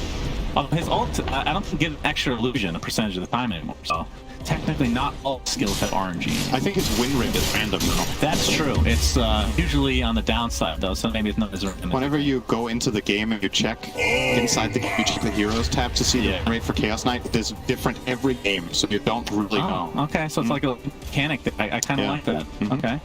And I think another mechanic behind the hero is when you get Aghanim Scepter, which creates an illusion of every hero in the map, it gives a random number of FPS for each individual, probably single digits, just you know, a couple seconds. Actually, the legit strat of playing Chaos Knight together with PL and Monkey King. Yeah. Oh god, the two things that will never. Okay. All right, they've set a trap here. Oh my god. Easily. They destroy him so fast. Has to pop his BKB instantly now. Chrono is going to set it up before he can do so. So this is going to be an easy double basically for They're coming in. Collapse is going to be inside the split earth for now. Now that Chronosphere is down, see if he can burst him down. That focus is going to do so very easily. And now Alliance trying to get the hell out. I'm not sure if he used the Dust Rift already, but doesn't have it available right now. Get rid of Raid King for once. He'll come back shortly and likely just clean up this fight and almost certainly the game to follow. As S4 kind of stuck on the wrong side of the trees there. So it ends up being a 3-for-1 with the buyback, if you want to call it that. But I think they used Dark to set up the kill, right? Oh, okay. I don't know, because if not, that is a clean disengage. The moment that buyback comes out, Dark Rift, everyone get together, get out. But they end up fragmenting because the Mars comes in with the arena, right? You see it's on currently. So Nico is splitting off to the left. He just gets chased down and killed by Windranger. No, dude, it's a really good hero against Faceless Void. Once expended, you just sit on him until he dies, basically. Yeah, this was very, very easy for Team Spirit with the buyback. See them on the hot ground already. Taro is going to get healed a bit here. Buyback now onto S4 and also Limp. He's in really far on Taro. BKB on full now. That second line, he's going to blink out with that Mars ult being used to kind of get a little zoning mechanism here. Looks like there's going to be a dieback to the S4 after the buyback here. So a very valuable kill again. They're going to buy back on the Moroccan now. They really want to finish this out. Apply all the pressure to hand team, get slapped in the face, and now from the other side, Toronto took their pop to BKB with that focus fire. Another dieback, and they know that Chronosphere's down, so they're not really fearing the Void necessarily. So it's a 5v3. We'll see what Team Spirit can do here. Or Alliance, for that matter. I mean, Nico Baby does have the MKB. I mean, that took him, sadly, I mean, obviously they're behind, but it took him longer than he would have liked. He didn't really have that long enough to really make a difference here. You can see he's actually toggling the Radiance, waiting for this Dark Force. He's going to dump the Grimstroke. Looks like the Raven endings there. Double crit. Taro destroys him. Nico Baby Spirit Vessel right now. I think they just focus on Billings if they really want. They're going to do just that. Just have to stay on the outskirts of this annoying slurs. In the meanwhile, Collapse just slowing and Nico Baby, the last remaining member from Alliance. Buyback available on Grim, but it's not really going to matter. GG's are called. And yeah, Alliance, they are 0-3 at the major right now. And this was not even close. Well, so the first 10 at every turn they just got outplayed. The moves that were successful, they were all coming out of Team Spirit. I think Alliance didn't win a single fight this whole game. That's what it felt like watching it. They didn't get Roche. They lost overall on towers. They lost the team fights. They lost on farm. So everything.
the upper side of the bracket seem to be tripping over their own feet. I don't know really where to start with this game, unfortunately, for Alliance. This was one of those games where, like, your carry, your Void, he's pretty much got, maybe after the pause for the lag chrono, every single chrono after that also just had the same effect. He pretty much had like 6 out of 6 chronos where didn't net a kill, didn't really do anything, unfortunately. Yeah, I want to touch on a couple things. They see the AA first pick, and one of the most common pairings with AA has been the Wraith King. So they first 2 pick the Void, and they don't ban out the Wraith King in the next set of bans. So Spirit just grabs the Wraith King. And if you look at just Team Spirit's profile, if you just look at their most played heroes throughout the DPC, if you look at their most successful heroes, in 14 games, now 15, they have an 80% win rate with Wraith King. Not only against Void, but it's just a super comfortable pick, and you could see it in the way that they played around all of it. I look at those heroes that Spirit got. Every single one of them is a super comfort hero. Collapses Mars was his best hero in DPC. Miposhka AA was top tier. Mira Marana top tier. They weren't these super standouts, but they had incredible performance. They didn't. I think the supports didn't die. So One of my questions it's a bit weird, and I feel like obviously going into this one, T-Gov, you're probably going to you know the matchup the day before, but it almost feels like they were underprepared for Spirit, like a lack of respect for this team. The thing is, though, when you come into a series, you kind of have 2 options. You either give them what you know they've played before, and then you assume that you're prepped for that strategy is good, or you ban out what they're good at and then you put them in a difficult position. This clearly was a demonstration of give them what they want and we've got a good idea to beat it. And that is where that's completely dismantled. Spirit handled Alliance in this game, just as we've seen in the highlights so far. You know, the minute 13 highlight, you have Void dying bot, S4 dying top. You then have the mid fight where S4 has the Underlord out, but then he cancels it. He commits to the fight. A poor call, that again crushes the game for them. So it's just one of the things where Alliance just really wasn't up to pace within both kind of the draft and then also in the game. It feels like, here's the thing, Sind and Suns fan were joking about it. They were like, the age-old question of this tournament, which we asked yesterday, and that is whether or not the teams who came straight to the tournament into the upper bracket based off of their DPC positions are having a harder time because they didn't have games from the groups. Alliance, maybe they, like you said, T-Gup, they thought that they had the answer to all of these things, but it really does feel like all of these, and I'm air quoting right now. I know that nobody in chat can see me right now, but I'm literally air quoting with my fingers. Literally. Literally air quoting still to this moment. I feel like all of these answers that we see posed by the teams that have been waiting, they're not the right answer, and they just didn't get to test it in the most important place. Maybe they did test it in their scrims, but once they get up here on the main stage when they're facing elimination, it's just not looking great. You're playing, like, my thing is, like, you're playing versus Spirit. Like, this is like I said, the bread and butter draft for them. They have the AA Wraith King duo lane, which we've seen 1,000 times now across DPC. It's the go-to pick, especially for this team. They leave it through, so clearly, like you said, they were trying to beat it, or they had an idea versus it. Clearly didn't work, but they had to win this game pretty early on, too, because they go for this Viper pick. They have this Void for insurance and late game, but it's into Wraith King. So you know you have to set tempo, and they weren't able to. They got smashed, like you said, every single team fight. It was Spirit coming out on top. Tokyo with some really clutch plays inside the early game. Like, sure, laning got dominated, but then he came back with a force. And they were doing really clever ganks that I saw, like Yatoro even getting involved in some of the ganks as the Wraith King, cutting paths through the tree lines with Quelling Blade, turning his Radiance off, flanking heroes. Like, this team came to play. This team came to win today. And Alliance, it felt a bit lackluster for me. Yeah, I guess, like, Limp was crushing mid lane. Like, he had a 1k advantage at 8 minutes. But then, of course, the winner gets the DD, kills Viper, goes top, gets some kills. And I think maybe the story of the game for Alliance was the lack of pressuring the towers that we've seen so many other teams in this tournament do, the lack of taking that tier 1 tower. It then meant if you fast forward 30 minutes time to that mid tier 1 fight, you have Underlord instantly dying, and because they haven't broken down the map, it feels like Nuka has no farm. He feels like he has to throw out these chronos. And how often do you see Nuka with 500 GPM? And that simply is a product of not breaking down the map and just getting more room to farm. Well, let's talk about Nico Baby a little bit more, because I think we can kind of almost look at Nico Baby as a microcosm for what we see going on with the team right now, because Nico Baby, you go back to Mineske lineage, somebody that you expect to be super clutch in an environment like this. Are we seeing that? It feels like in this game we definitely aren't. No, he was off for sure. He's been put in some tough scenarios, I feel like, too, because he's gotten, in this one, he's first 2 picked. His hero's first 2 picked, so they have so many ways to set up for it, to prepare for it, and he's playing versus literally, like, the second worst, the worst hero, the worst carry in the game to play against. Wraith King is a top-tier hero versus Void at pretty much all stages. It's just a counter matchup. Yeah, and I feel like we just keep looking at these squads who have just been waiting, and the question is, when are they going to play how they played in DPC? Because we're not really going to have the chance to see it from them if they keep playing like that. Spirit, I mean, this is a team that we already talked about that we know that they can create upsets. We already know that they can create upsets. We saw that countless times. Not countless, we could probably count them. It's not that many, but it was a decent amount considering how many series that they did play in groups, being a little bit over dramatic here. But you have to look at this upset and just be like, okay, this is a big one for Spirit. And also you start thinking about different things with the DPC standings. I mean, Alliance is 99.999999% in. Still the percent. These guys are like the 0.001%. Like if these guys went out, if Spirit somehow managed to get all the way and close out this major, like that is the scenario that actually does kick Alliance out. So that crazy Cinderella story is starting to brew. And that's going to be the true test, right? You have Alliance, they've got so many of the old guard in the roster now. Of course, they've got PPD as coach, as everyone knows. Like, this is going to be the test of, after losing that game in that style, where they didn't really put up a fight, how do they adapt and communicate to each other during this break? Yeah, Spirit, on the other hand, as you saw, as they won their game, they're celebrating, they're happy, but are they able to kind of tone it back down, focus back up, and say, okay, are we going to get everything that we know how to play with in game 2? Which teams are actually looking good that started off in the upper portion of the bracket from DPC position? Do you think any of them are looking as good as they were expected to? T1. T1, yeah. T1's the easy one. Yeah, T1 looks sick.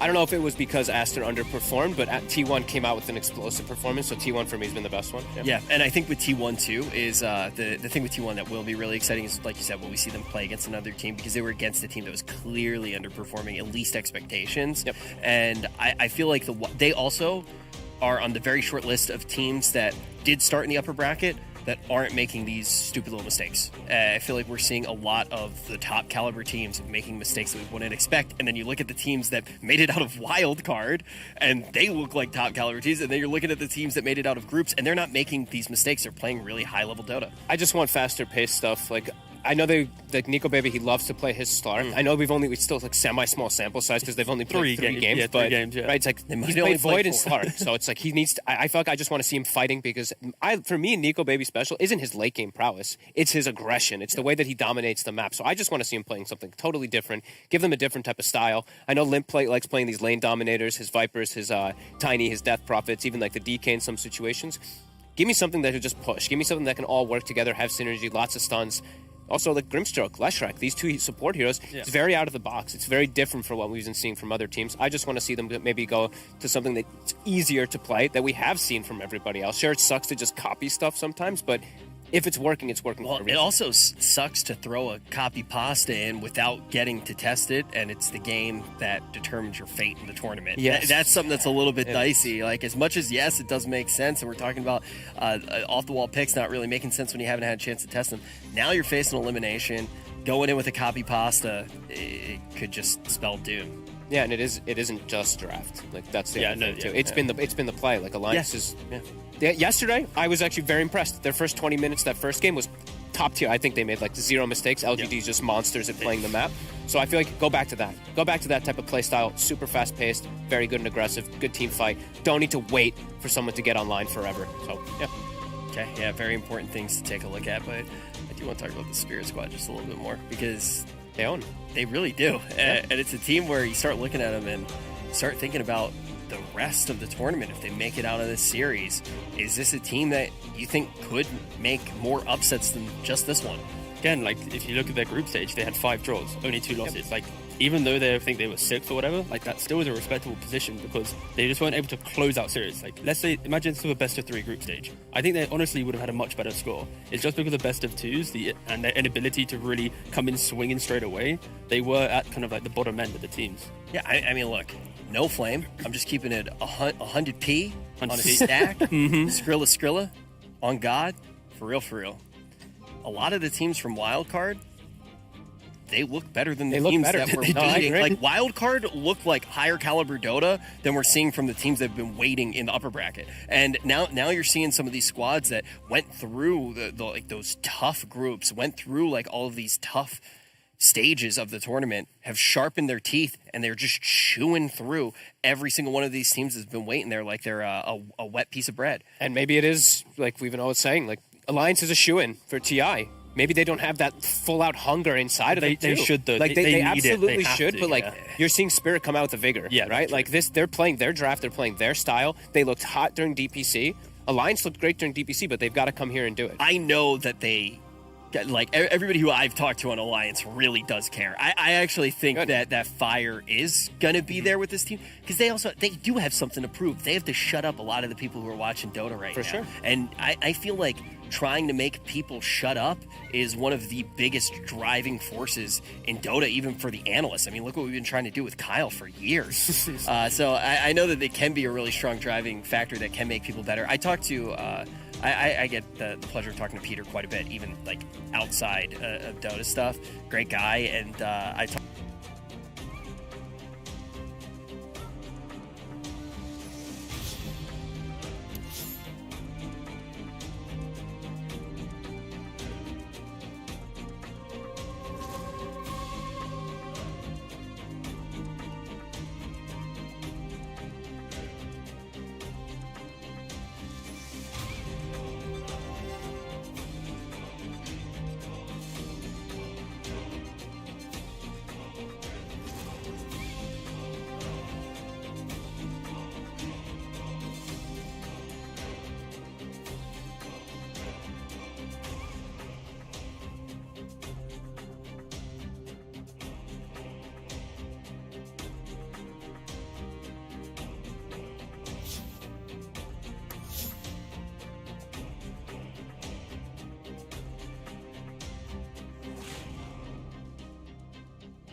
Now, I would like to remind you of the stakes. Team Alliance lose this game, they go home from the major. They still go to TI, I think. There's a very small 0.001% chance thing that they don't. But, oh, I forgot, we should activate before. 1, 2, 3, and our beautiful lights are on. Mine's not working. Is mine working? No, your inner light remains dark. Open your third eye, Jenkins. Welcome back to the draft panel, where we will break down the following game. You know what? Happy to eat my words when I'm wrong. Gotta say, really thought that Alliance was going to take that one, but it does not follow the Wind Ranger, philosophy. It was not an elimination game. Now is the elimination game. It has to be the final game of the series. So, in the end, everyone's right, especially you, Effie, who called everything in that last draft. Went pretty much the way you thought it'd go. Yeah, I thought Wind Ranger would have a much worse game, to be honest. And she had a pretty bad start, but that DD run was so clutch, and that triple kill just put him back in the game, so that was pretty nice to watch. What'd you think of that? Did the draft go as you predicted, Jenkins? I think one thing we weren't sure of going to... What are you laughing at? Nothing. I just held an expression on the camera. Why are you smirking? Because he's just laughing at me the moment I start analysis. Go! Okay, here's what we did not expect the Lesh 4. I think that's something we were curious about. Where is this Viper going in particular? We thought maybe it was going to be like a Viper 5, maybe some weird shenanigans, Viper offlane, who knows? And then it turned out to be a Lesh 4, and 0-8. The supports together had 21 deaths between them. And so I think it's an interesting flex. I like that they tried it. I've done the Lush 4 because just big Lush fan myself. Doesn't feel good. Something about it. It just seems like that's the middle ground of you don't get quite enough farm to do what you want to do on Lesh. But I do like the idea because the Lesh shard stun thing, that could be good as a support. I could see the theory. That is pretty good, but I think, like Cinderin pointed out in the game, he went first item Aeon Disc instead of a Yule, so he really wasn't setting up any kills or anything like that. And it just seemed like they looked a little bit lost that game, because some of the fights were really clumsy. That fight where... Do you know that fight near the bottom tier 1 where they kill Wraith King because Wraith King seems out of 4 Alliance heroes there, and then Void Chronos, but he gets cold feeted, so he leaves out of the Chrono, and then after the Chrono, Grimstroke casts Soulbind. I just feel like there is a little bit of miscast of spells there, like in the incorrect order. I honestly like. I don't even want to blame the draft though, because I looked at both of those drafts and I think I said it to you after. I was like, I have no idea who wins this, because both of these drafts just look kind of strange. I think there's been a lot of. It's a new meta that's developed entirely.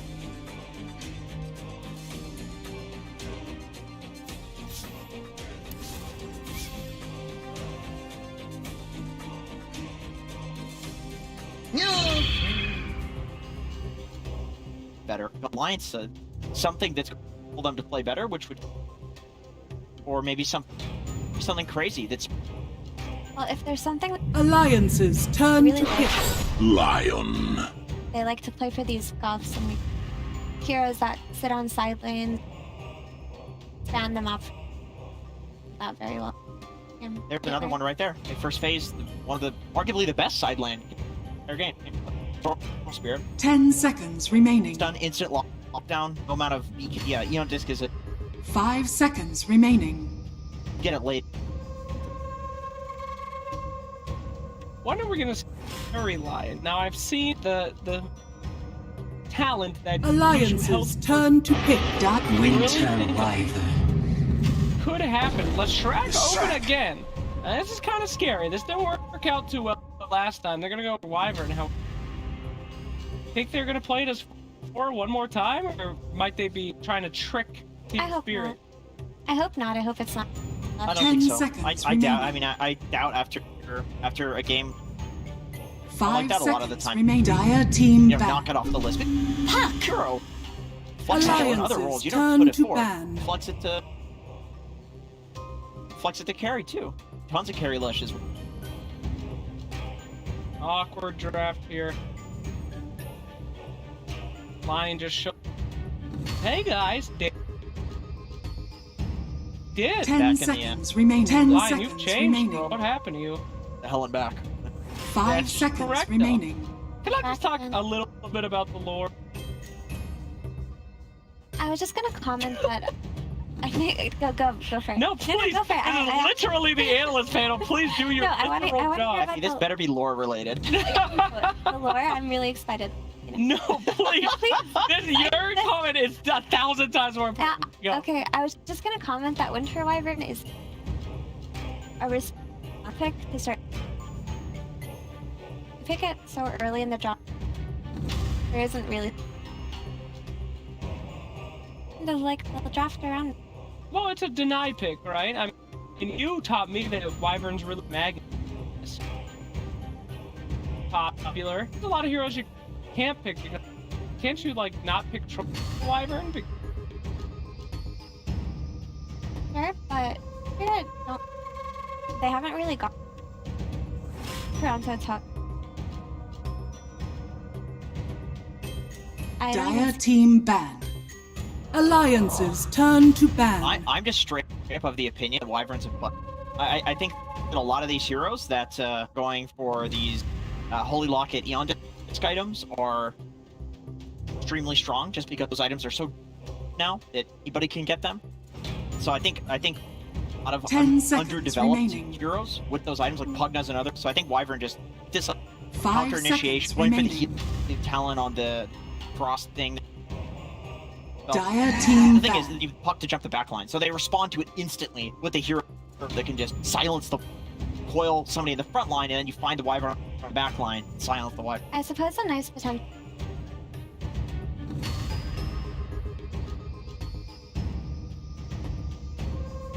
Ten seconds remaining.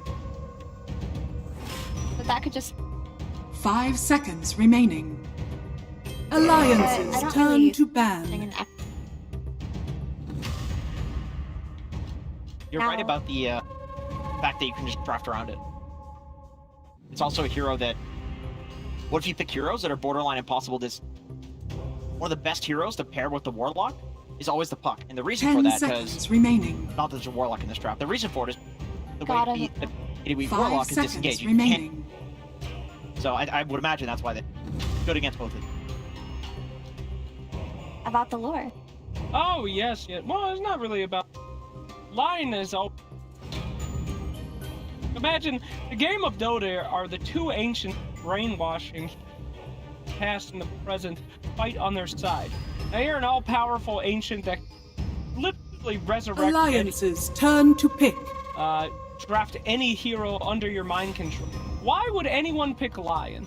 This is simply old, fat piece of garbage that went to hell one time and that's it. You could literally draft Satan, Lucifer himself, King of Hell, or you could just draft a guy that went there and it's like a guy who went to Arkansas and flew back home. Like, what is the point? Look, that is a literal wyvern, a fundamental dragon of the universe versus a dude.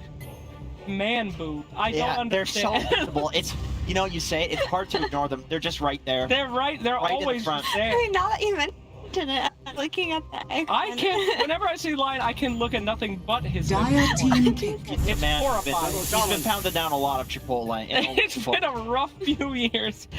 Shadow Shaman comes out. Wow, this is a hero that used to be good. He got, you know, a little touch in the last update, and we haven't seen much of him. A little.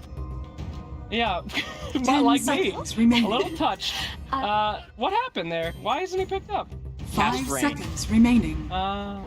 Feels a bit clunky. I pick Shaman.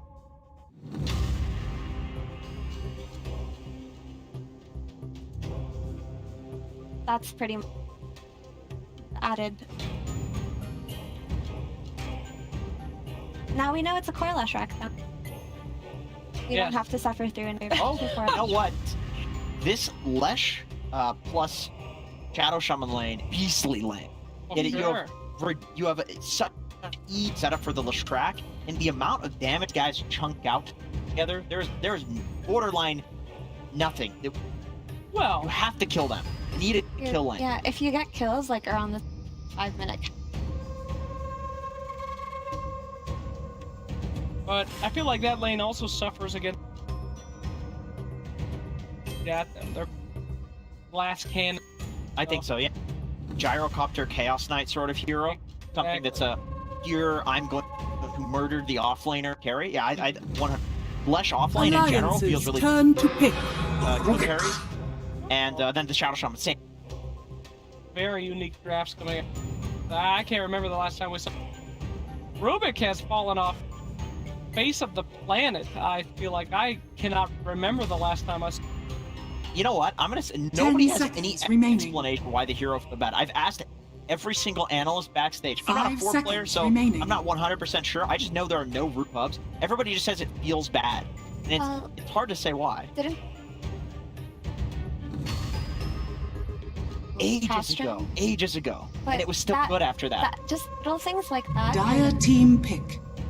But the thing is, he was OP when all of these changes happened, right? When the cast range got added, everybody was saying it was OP.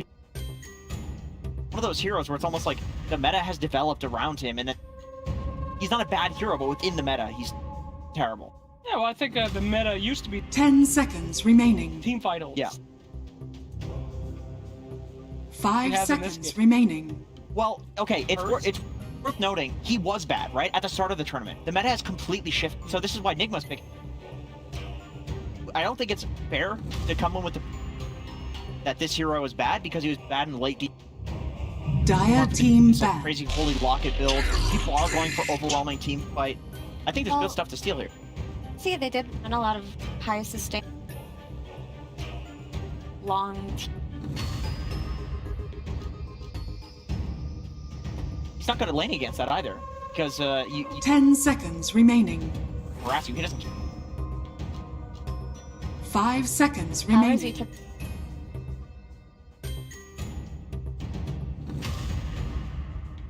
I don't really think. Alliances turn to ban. Got and far all they have is Well, I think the Lesh stun is good. I think That's fair. It's I think good, the but- Shadow Shaman spells are good as well. But if you can give you the nuke, think you it's double good the weight. enough? I think so. I mean, You think it solicits once again, anything? I don't want to come in with Dire team ban. of like Rubik was bad and which I agree with, but I think Nigma picking it, dumpstering with it, and I think it's just a hero that will always come back into the meta at some point. This might be when playoffs of the error. 10 seconds remaining. I had that any 5 seconds remaining. the terror. So you're just the Wraith King. Alliances turn to ban. I guess it synergizes well with the Wyvern Core. Be activated rather early. Some of them pushing skeletons are 10 seconds Shadow Shaman remaining. will protect into lush tracks so you can tower. 5 seconds Definitely remaining. That's one of those things like it's Wraith King. Oh, you die, come back. You want it against fate. Dire team pick. Legitimately a pushing here. However, Alliances turn to pick. completely destroyed. It's not even close. Pleasant. I don't ever say monster if you get I hate this hero. Skeleton specific. Yes, Go back to we've that. been through skeleton. 10 seconds remaining. Underlord picked up, huh? 5 seconds this makes- remaining.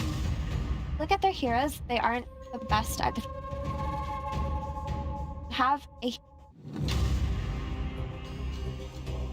have someone like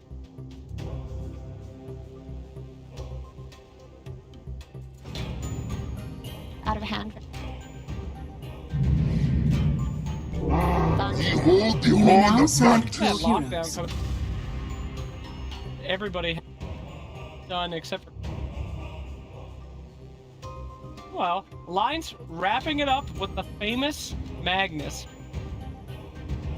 Hey, It's a really.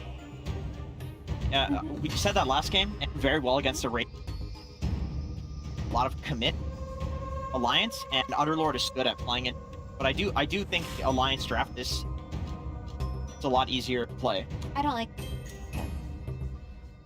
the last pick Magnus versus pops off when. Well, if you can. Second reason is that Wraith King not the best. Attack speeds. Also, if you get a 5-man ARP, you don't typically.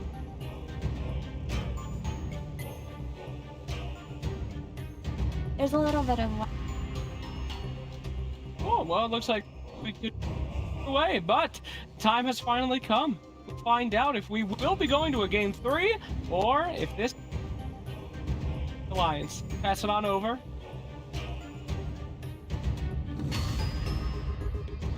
Thank you, Sir Action Select. Suns fan with Cinder in here. We have Alliance versus a Team Spirit with the best voice lines. If we could redo our little tier list, they would be S tier. It's kind of gone from the bottom to the top.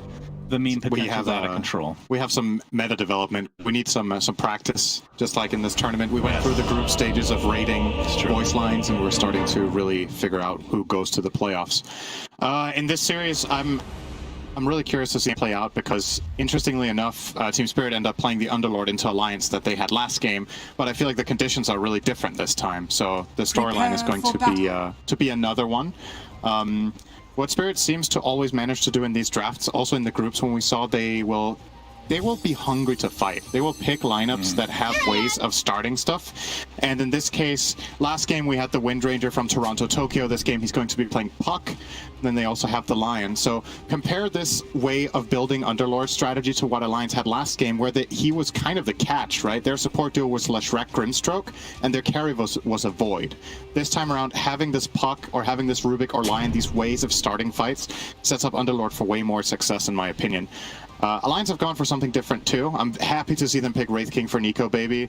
Obviously got swiftly countered by a Terrorblade, but just in essence having the hero of this kind instead of Slark or Void, I think is a step in the right direction for Alliance. Hopefully for them it's not too late that they've realized what way they need to go, because you know, some of the issues that they've had are kind of solved with this. I think Wyvern is a great pick in this patch. I think Magnus is great. Wraith King is great.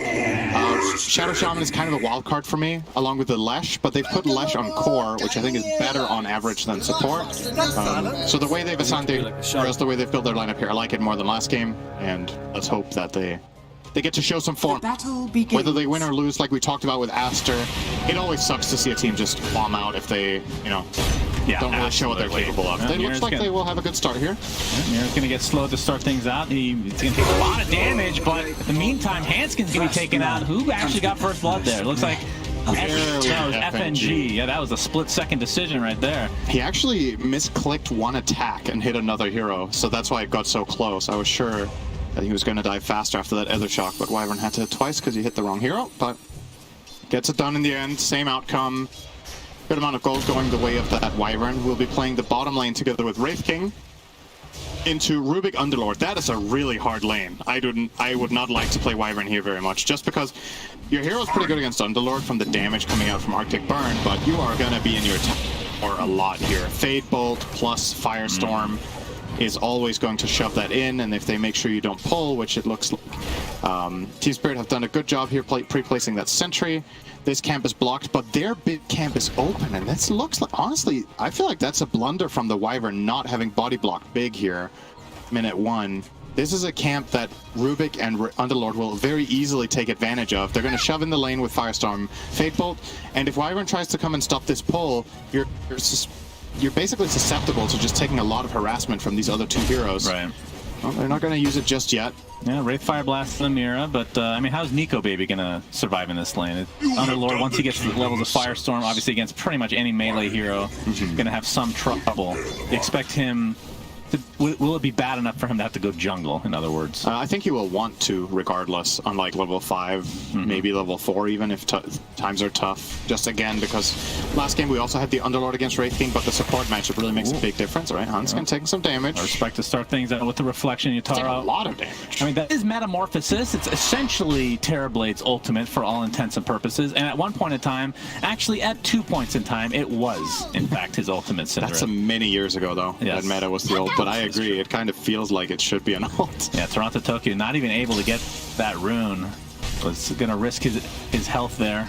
Imagine if Sunder was a normal spell, though, but not an ult. That's true. Sunder was not a spell at that time, if memory serves. It used to be like this... life drain. Yeah, it was like a Pugna life drain, but you didn't have to channel it. Yeah, you could walk with it on. Yeah. First there was the channeling version, then there was the one that you could walk with on. This hero has actually been through a lot of iterations over the last many years, but...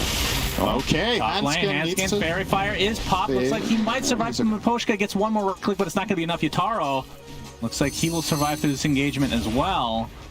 What is it that makes Terrorblade good against Wraith King, for those that don't know? This. So, basically what Wraith King does in fights is that he will usually, you know, he'll be durable, but first of all, he's melee, so he needs to come in close, and Terrorblade has a lot of armor, and Wraith King, all of Wraith King's damage output, bar a slight little bit from his stun, is physical.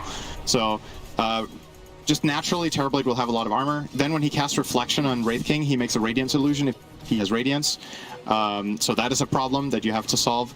There's the whole aura aspect, which used to be better, obviously, where you get the lifesteal aura. Now it works differently, but he's also just a hero that has overwhelming damage against Wraith King. Yeah, you have 2 lives. You know, you come back to life, the Terrorblade has just way more damage than you, way more armor, and will make an illusion of you to slow you down and just hit you and kill you. So usually the carries that thrive against Terrorblade is not the Wraith King type, but rather something along the lines of, say, anything that has Mana Burn is good against Terrorblade, something that has a lot of Spell Burst can be good against Terrorblade at least, which is, no, not really most carries. You usually solve him with more utility-like supports or mids. One hero that comes to mind as a carry would be something like a Morphling. A lot of magic damage, single target can kill Terrorblade. Yeah, we've seen a lot of Morphling this tournament, of course. Kind of a hit or a miss to some degree, but we see Toronto, Tokyo. That's a lot of water runes going off at the same time, looks like.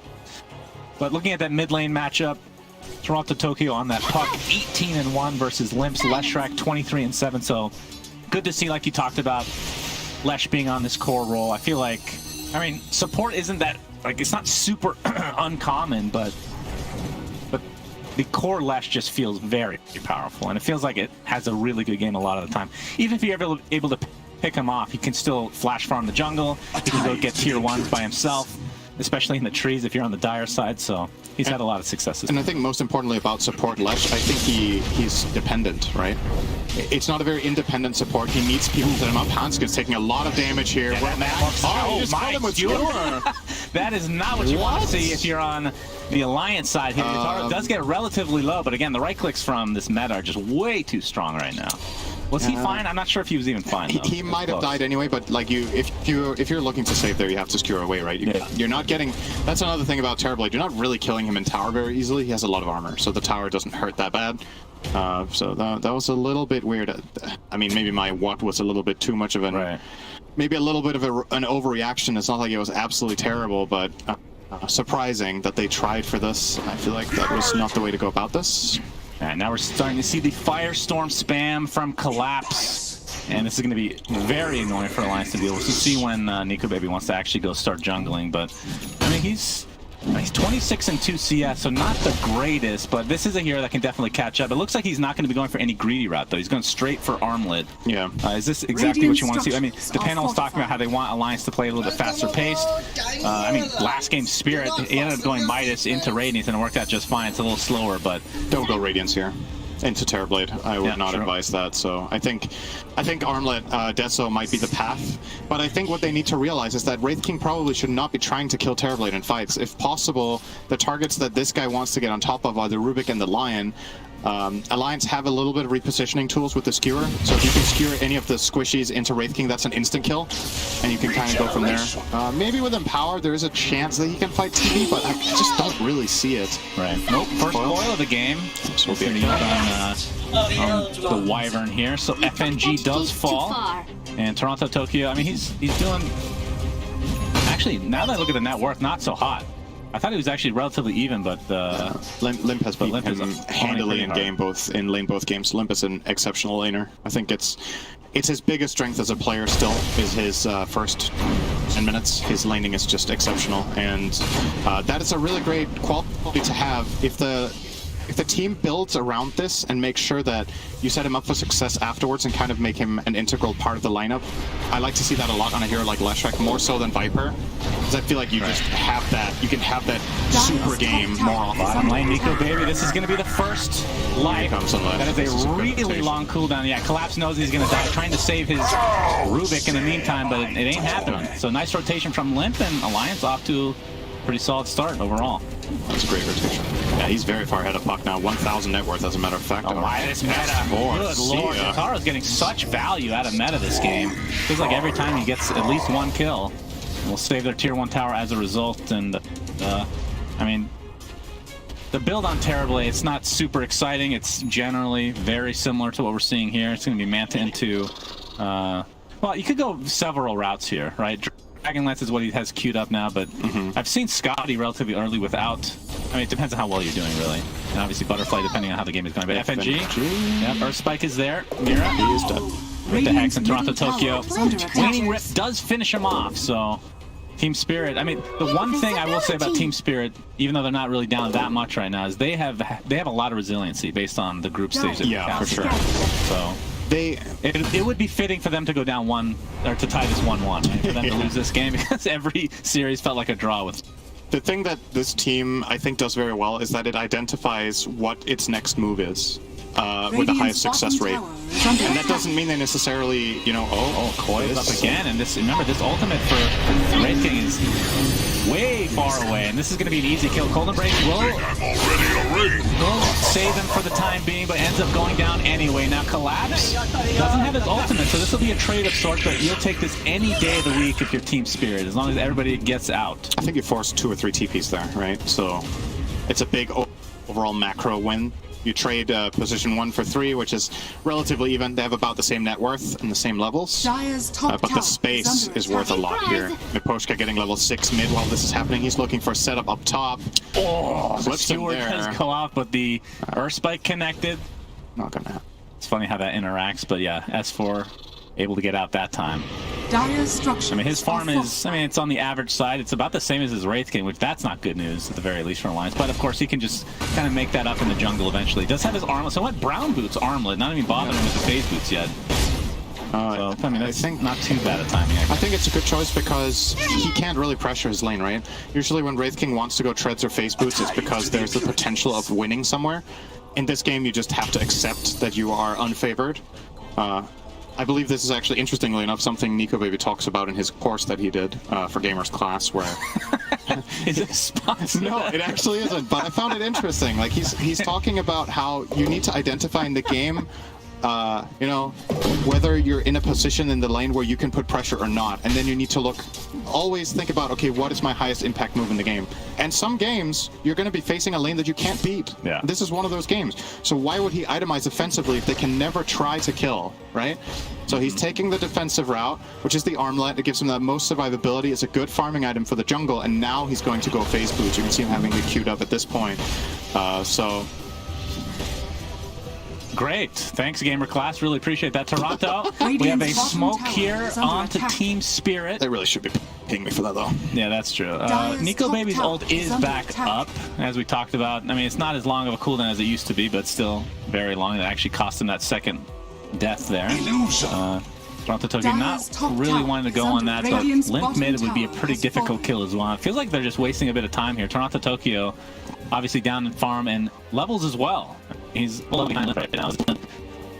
Now making his transition with the hand-skin smoke into the enemy jungle. Yep, this is a good aggressive move. You have level 4 Edict. You want to get a tower on the map right now. Ideally, you actually wanted it 2 minutes ago. It's going to run into Mira. And that's done perfectly. Dead Rubik. Very dead. Will steal the Lightning Storm. Very useful. Dire's top tower has fallen.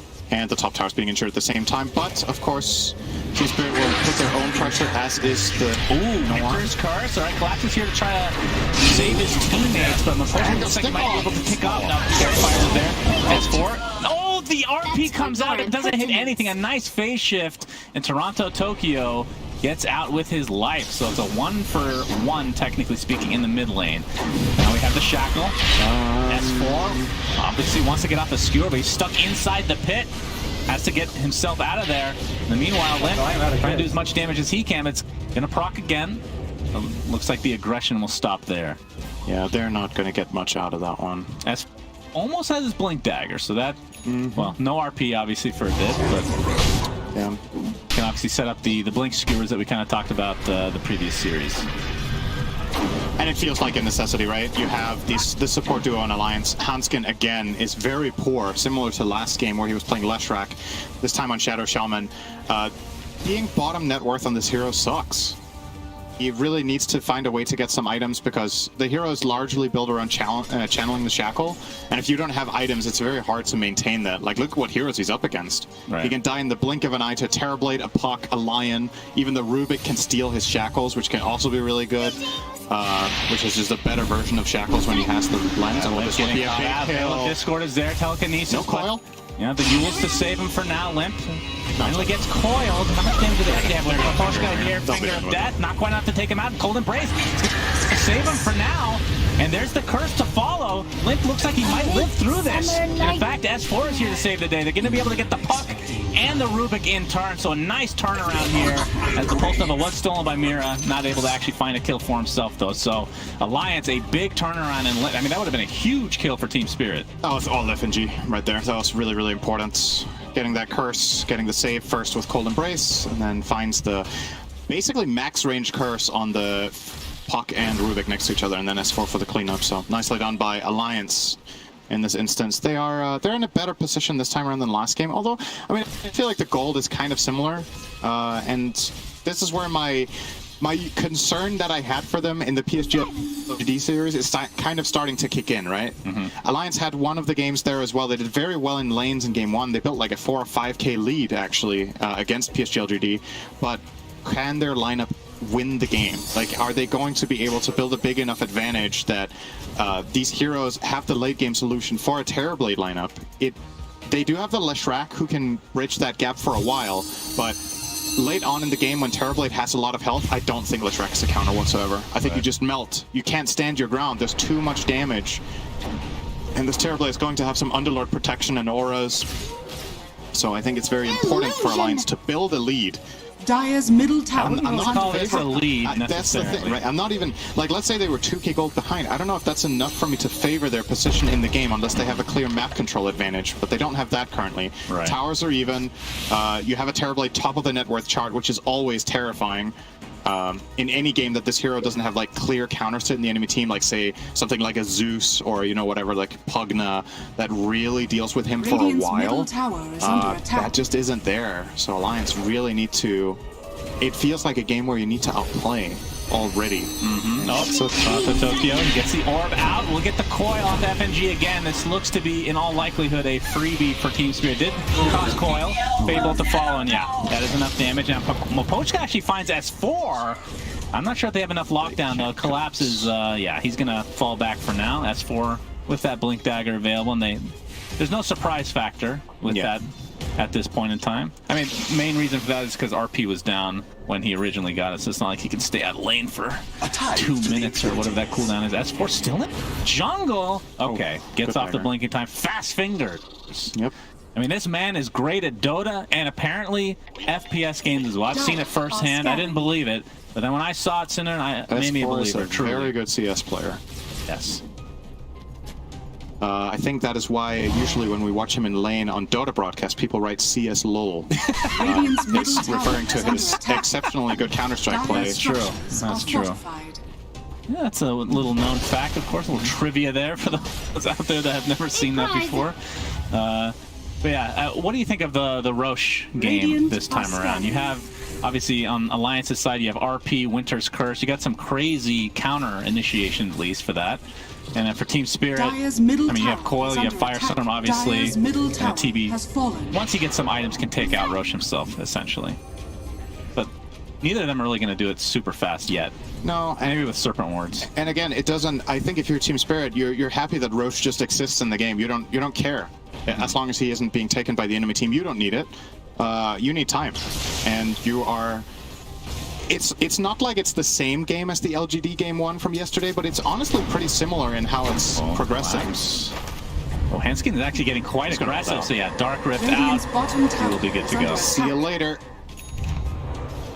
Just see if he did not cancel it. That was didn't good. Pull an S4. Is that what you're gonna say? Yeah, but I'm nice. I'm not like that. Okay, I apologize. It was pretty rude of you to even think or say that. That's true. I mean, everybody saw the last game. I mean, again, I don't think that actually would have ultimately made a difference in terms of the win or the loss. Probably but not. Yeah, Terrorblade is starting to run away with the farm in terms of the carry versus carry, but if you compare the mids, Lesh versus Puck, that is definitely going Limp's way right now.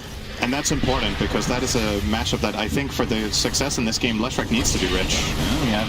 Okay, Coil is available. He gets lifted back into the Pit of Malice. Pretty annoying to deal with, but not a lot of damage done to the tower. Still at half health right now. So we'll see how Alliance wants to react to this. As Nico Baby, as we see now, has that Desolator and is actually going for Blink. So they're going to be playing quite aggressively. They're going to have a triple Blink, in fact, with the Rasta as well. So Hanskin pretty farmed. Under attack. It's funny because he's not actually that farmed. No. Compared to, it's just in Dota, everyone is more farmed than I'm used to over the past 15 years in comparison. I really don't envy Hanskin playing Shadow Shaman this game. I feel like it's just... Ooh, this could be a pretty fast Roche. Yep. Yeah, Team Spirit are all bottom lane pretty much, so to go the way of Alliance. Great Aegis hero in their team in Leshrac. Yeah. So absolutely going to go to him.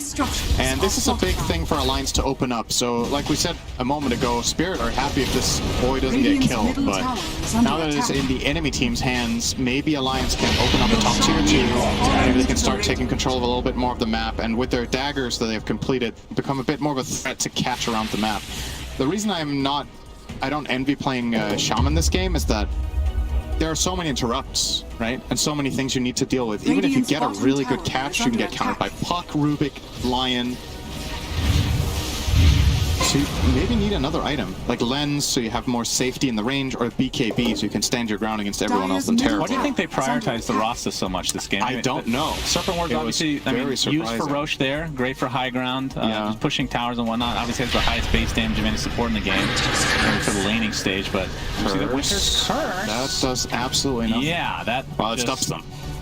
They're going to create separation. Yeah, they just wanted to engage. Fair enough. If that's what they wanted to do, that's all good. Yeah, I don't know. I feel like maybe the reason they picked Shaman is that they're trying to overcompensate for a problem they had last game where they felt like they weren't making enough plays. So we pick a hero that can pressure towers by just inherently by its spell kit. Shaman just does not feel... He has not impressed me very much in this patch. It's a very unusual pick. I think this is the first time I see it in this tournament even. Maybe second, actually. I mean, it does might have have been picked by IG. It does have the Blink Hex type of deal with against Puck, right? That's right. Like at the last major, it was Lion basically playing that role. Yeah. He just is more useful or more consistent at being useful. And he was picked by the enemy team, so he didn't have that luxury. Exactly. So it's a poor man's Lion. As we see the Shackle with FNG in the trees, but not even taking Henskin's just going to whip himself out of there. And Collapse is going to Dark Rift himself out of there. So, okay. I mean, we're seeing like not that many fights in the last few minutes. Obviously, the Roshan was pretty much a freebie for Alliance. And I mean, if you're Team Spirit, you find like, are you going to try to defend these towers once this push inevitably comes with his Aegis? Or do you have to give up something? I think you can defend. Underlord Puck is a good defensive line as long as Underlord is the one standing in front. All right, the blink on Nico. Oh my God, it's a two-shot. That is a two-shot Lion right there. Tell you what. If you're new to Dota and you're wondering how did he attack him without even swinging his sword, that is Quicksilver Amulet, a neutral item that makes your attack animation faster, so it looks really weird on almost every hero in the game. That's right. Intended though, as we have a tier 2 tower being taken out. Serpent wards were expended. And Nico Baby probably just going to go back to the jungle for now to regain that HP, although the Cold Embrace will be there for him to start things out. So this is starting to look better and better for Alliance here with this mid tower down. Should be looking at top tower for the next objective, and obviously Toronto Tokyo on his Puck. We've seen it in other series this tournament. He is very good at split pushing on this hero. So his job in this game right now, in my opinion, primarily is to think ahead, predict what Alliance's next move is going to be, and make sure that wave is shoved as far as possible before they even get there. And you see him, he pushed top lane all the way out to the tier 1. He already started heading bottom and has that pushed into tier 2. Yeah, it's going for A on disc as well. So was it the tiebreaker against Liquid where he was doing this and they were behind? And I mean, typically when you see somebody pushing, you know, like you're talking about split pushing in this meta, they get picked off at some point, and then it kind of just turns, you know, into a snowball for the other team. But like you said, he was exceptional at doing that, and he's trying to do the same here. I mean, they're not really down by that much. The Shaman Dagger can definitely be the key component for Alliance in solving that, though. I think in that game against Liquid's catch was kind of lackluster. I think they had Invoker as the primary catch. One and... Oh, that doesn't count. That's 2 and the split Earth. So Lion might be a little tankier than he was about 30 seconds ago. Did he get another fluffy hat or what? Maybe, I don't know. Radiant's bottom tower is under attack. The crit just wasn't that hard, I guess. Bottom tower is under attack. Oh, he's going to get the Diabolic Edict. He knows that somebody is in this vicinity, and there's going to show some vision onto Mira. Fueled into the split Earth with the Pulse Nova and the Illusion Rune. So another kill being netted for Alliance. And you can see the shard actually on the Wyvern. Oh, we're going to have to talk about that in just a moment. Instant Hex after the coil comes out. Yataro pops that Metamorphosis, is just going to blow off poor Hanskin. In the meantime, Nico Baby has his second life still available. Limp with that Aegis still in. So there's the RP from X4, and they're going to destroy Mr. Yataro. And with that, this is going to start snowballing Alliance. If they continue this will be their first victory of the tournament, which is shocking to say. But they're looking a lot better this game, no doubt. On the push again. Yeah. Shockwave. Skewer. Poor Wraith King won't even get a right click off here, I don't think. Oh, maybe. All right. Can we give it to him? If we can. Oh, there it is. That attack animation is so bizarre. Yeah, it's nice. Killed before he even lifted the sword. It's still satisfying. When feels like you're breaking the game animations, it feels good. So, I don't think he's going to be too upset about the animations in this game. So. I think he is just happy to be ahead. Yes, no doubt. Currently, because that has not been a position Alliance have found themselves in very much at the state of the game, but they're looking good in this one. Yeah. They're building a very big lead off of that Roshan that they claimed. This bottom tier 2 tower will not be taken for now, but still forcing Team Spirit's hand, and finding that kill on Terrorblade was just massive. He was starting to become scary, and they knock him down a lot with that pick. A bit surprising to see the two cores, Yatoro and Toronto Tokyo, connect on that Shaman play and then have no supports around. There was nobody there to interrupt the Magnus, there was nobody there to stop the Wraith King from hitting in the RP. They were just all around the map. Are you surprised to see FNG get the shard this early on Wyvern? No. You're not surprised? This is GH's build for this tournament. Max Cold Embrace, Shard, and the healing talent. This gives you a very low cooldown Cold Embrace, which is amazing against Terrorblade. 10-second cooldown, 4-second duration, so a total downtime of 6. Dire's bottom tower That's pretty cool. attack. Yeah, it is super strong. I think it heals the hero about like 60% of the health or something when you have Locket. It is crazy. You'll see it in play later, and you'll be mind blown how much this heals. I promise you. I will be mind blown. Yes, I'll keep that in mind. You will see it, and you will be like, wow. That sounds like me. That sounds more like you. That is me being very excited right there. Well, I think Alliance probably tries to wait for the next Roche. In the meanwhile, obviously has to defend this top tower and just... they have more map control than Team Spirit, which is the name of the game here. Is actually Toronto Tokyo going for a Dagon. Okay. This game is now approaching the state that... RPS4? Yep, that's a skewer back into the hands of Nico, baby. And Collapse is donezo with the Serpent Wars place on this tier 3 as well. Oh my god, another blinking from Nico, baby. 2 shots to Lion. Gets Cold Embrace. I am... Alright, that is quite a bit of healing. I am impressed. My mind is not blown, though. As Nico, baby, his first life will remain. Oh, he was like a shark there. Yeah, alright, let's see. Alright, that's quite a bit. That's pretty good. That's a 1500 heal. Yeah, that's pretty good. Imagine if he had that neutral that, what's that one Paladin Sword? Yeah, Paladin Sword. Yeah. That would be crazy. Alright, they get the buyback out of Lion. Okay, so Team Spirit have found themselves in this position before against Liquid in the best-of-1 deciding game that they had to get into this stage of the tournament. Yeah. And they managed to find their way out of it. But this time around, Alliance with that big hit. This is looking grimmer than it did against Liquid. Oh, the instant hack. He has the disc. Shackle to follow. Yep, disc is there, but... Before the disc. Link. Yeah, that's going to be 100 seconds with no E on disc now. Yep. All you got, I mean, that was very low commitment, too, from Alliance. Yeah, they didn't really use anything. That's very good. So what are we looking at? Terrorblade has Manta Scotty. He's working on a Daedalus. As for Alliance's cores, Wraith King is hovering an overwhelming blink. Isn't Swift Blink usually better on Wraith King? I'm not. They did nerf it. I guess overwhelming blink is nice against Terrorblade in the extent that it helps kill the illusions a little bit. Lesh is approaching the Shiva's Guard. You also get the cancel for blink daggers potentially when you blink in to... That's true. Like if there's a lion blink or a pet blink. Very true. Yeah, good to see the overwhelming blink is actually being purchased because it was easily the worst of the 3. I think it still is, for the record, but it's not as bad anymore. And obviously for a hero like Wraith King, I've seen people buy it literally second item. I wouldn't condone that, but I've actually had a pro player. Was it you?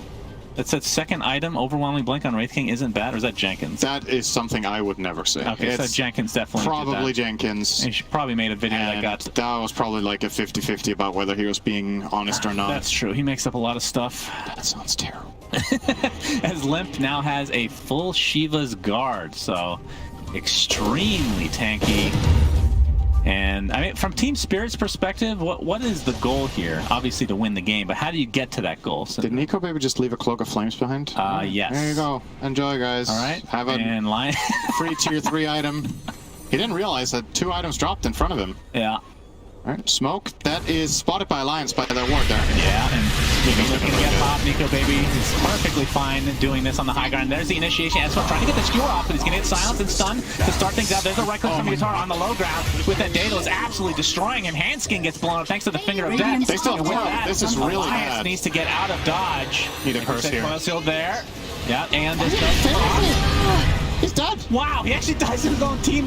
I thought the Amethyst was actually going to save him, but not enough time. The curse very strong, and now Team Spirit looks like they want to continue to fight along with Alliance, though. Nico, baby, there's the heal again. How much magic damage do you have to go through that? Firestorm not quite up yet. There it goes. BKB finally popped by Nico, baby. He's going to apply all the pressure to the Underlord, but he's getting right-clicked down by Yatoro. And now the Blink But the BKB is down. Limp coming in from the low ground, trying to take out Rubik. Looks like he'll be successful. But the question is, will Wraith King live through this? Buyback onto the Rubik. Team Spirit absolutely have to get more out of this. Good spider legs, too. It's going to escape that. I think this is going to end the fight. That ends up being very bad for Team Spirit. Well, you get a buyback, I believe, out of Alliance, but at the same time, no meta now, and Roche is up. I don't even think you got a buyback, did you? Oh, okay. Yeah. I think they used on Rubik, and that was it. So yeah, that curse is just so important. That was a really big win for Spirit. They got 2 kills, and they were about to just run down the rest of the team. If FNG does not kill Puck with Terrorblade there, they lose at least another hero, maybe 2, maybe even all 3 to the upcoming Orb into Coil play. So very, very heads up from him, using that Observer Ward that they had there to find that angle. And I was surprised that Puck didn't see it coming, but obviously from an observer standpoint, we'll see all that vision, right? But he has no idea that FNG is lining up for that one. That could be the play of the game. I think that would have been a full comeback without that curse. They would have killed them and got this Roche. And instead of looking at 16k, we would have looked at 3.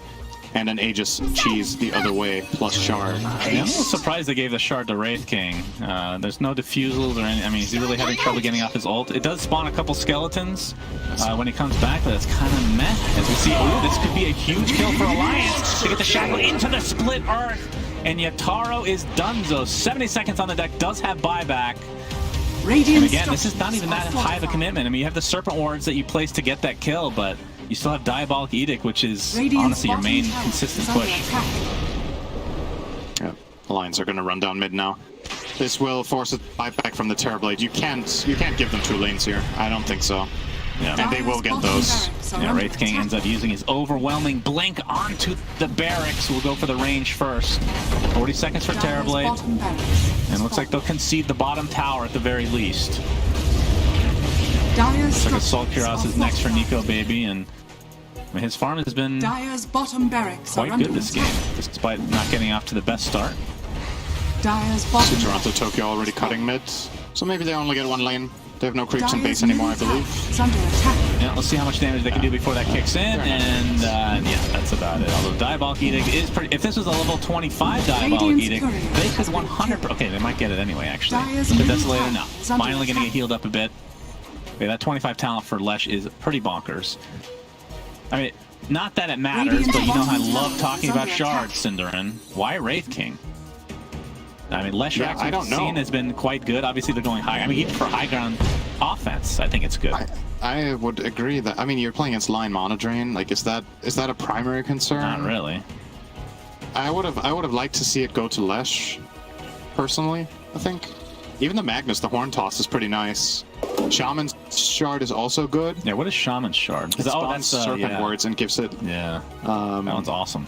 More cast range, which is really good on that spell. I think literally every shard is better, other than Wraith King on their team. I'm pretty sure we agree to disagree with Alliance's choice on that, but... I mean, when you're the position 1, you get to do whatever you want, I think, right? Especially if you don't have a win yet. We have a lot of people watching who play this game casually. Do not tell them that is how it works. That is not how it works. It's definitely how it works. If you're a position 5, you get to choose whatever you want.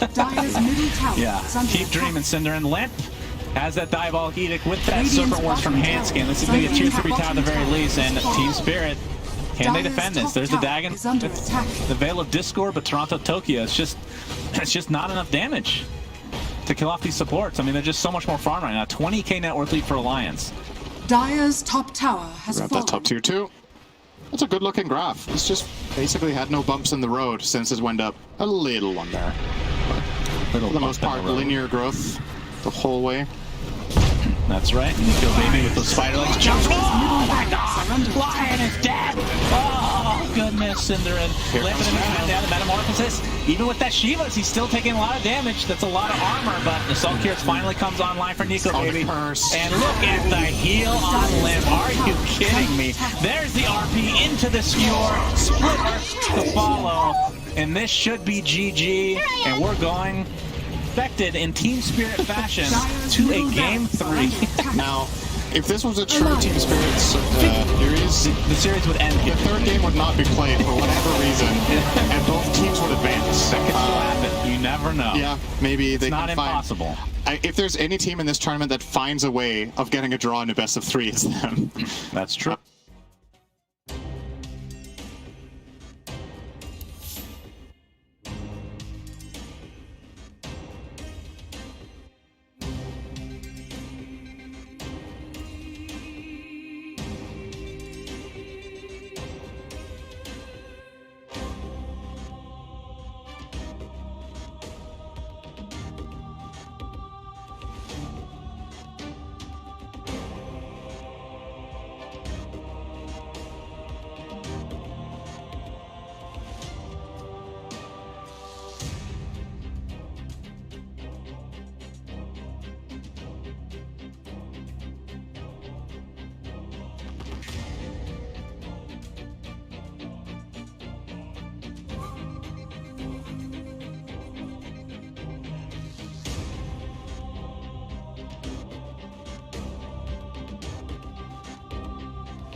Why? It is very. I think that's the first time I've seen all of that online together.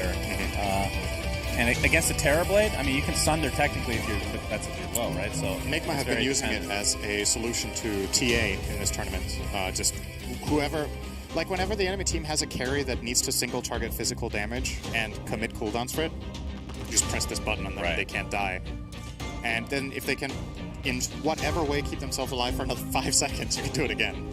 So going into Game 3, based on zero other information other than what you've seen so far, no lineups and whatnot, do you favor one team over the other in terms of like the execution that you've seen this? Again, Alliance, it's small sample size, you know, it's 4 games total. I think it's really close, honestly. Yeah, and I really just want to see the draft, and I want to see whether this Wyvern makes it through again or not. Okay, well, we'll see what the panel has to say about Game 2 and the upcoming Game 3. All right, you just heard from our casters. They think that it is very close between these two teams. They want to see the draft. Sen thinks the winner, Wyvern, is absolutely out of this world. Let's hear what you guys have to say about it, and then we can get into game number 3 and see who's going home and who's going to be staying in the tournament. Oh, I got to give it to FNG. Like Synderen mentioned, he's like the unsung hero of the team. Outside of the curses and the cold embraces, I think the vision that he had throughout every single big team fight, like this guy he's fed a couple of times. Like, why is he here? But then, like, you fast forward 2-3 minutes, and the lingering vision he placed down for the subsequent team fight after that enabled their aggression. Like, it was, FNG for sure was the standout player for me in this game. Yep, and I want to touch on itemization. I think they went the perfect items this game. Not just FNG with the Holy Locket build that they mentioned, but Nico Baby's build. Didn't go for the Radiance build, thank God.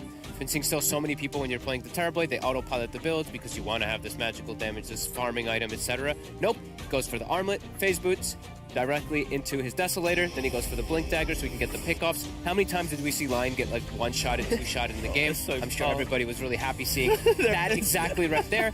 I think those are the big elements for me, because I think Hanskin, he had a bit of a ruffle in this Sono and Shadow Shaman. That's why FNG stepped up, kind of took the 4 position away from him, but items on point. And the way that they played around their vision, if you see on there, keep talking about, every single one of the jumps that they got was because of those wards that was placed. Again, see the Lion get like 1 or 2-shotted, and yeah, I just want to give them a bunch of credit because they played fast, and I like when they're playing fast versus Spirit because you know they're going to try to play fast back at you, and Limp, per usual, dominating his lane.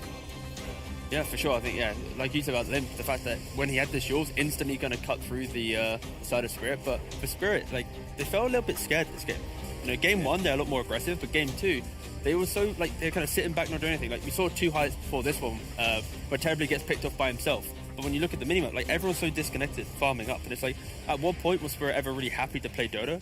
And I think, touching back to Alliance, it's good to see them win with this type of draft. Because I think everyone watching the game, when you see the first 3 picks of Wyvern, Lesh, Shaman, I don't think anyone actively watching is like, wow, this is an amazing draft. There was a lot of question marks, and it shows that they have the confidence in their strats that they can execute around the idea of take a tower, hit tower, and just move quickly. Yeah, and I still touching a little bit on items, but I saw Terrorblade go Manta this game. I didn't really like the Manta. I thought SNY was a way better choice this game. Also, he's playing as a TB versus a Wraith King who's not going farming items, and he was tied in net worth almost the entire game, which I think is massive. That shows that they were doing a good job of controlling the illusion split pushes. I'm not sure who exactly every single time it was, but this Terrorblade, when he's getting this much space, you'd expect him to have way more farm than a Wraith King because he's playing like away from him the whole time. Sure, Alliance was leading, but this is a Terrorblade who was left alone on an island and still couldn't outpace a Wraith King who didn't go farming items. He went fighting items. And yeah, SNY, I think, when you're that status resist versus all these disables, I think would have paid off a little better because the Manta, it just dies instantly. Especially versus Lash, versus Shockwave, versus all that magic damage that we did see Alliance have. Oh, we seen Underlord in Game 3. You know, it's lost now twice. Yeah, I don't know. I like the lane. They did really well in the lane, but then that was, Underlord, of course, yeah. that was kind of it. Didn't really look like it had that huge, overwhelming thing. But I think that is also because Alliance played around it. FNG got this game, really. Yeah, let's figure out, too, you're talking about Spirit and not necessarily seeing what you expected out of them after the first game completely. Do you think this is when the pressure's starting to really sink in? I mean, you're up by 1. You can very much see your goal now. All you got to do is to win one more game, and you're already very deep into the tournament. Do you think that they're starting to feel that pressure? Do you think maybe that inexperience now, this is where they'll start to feel it?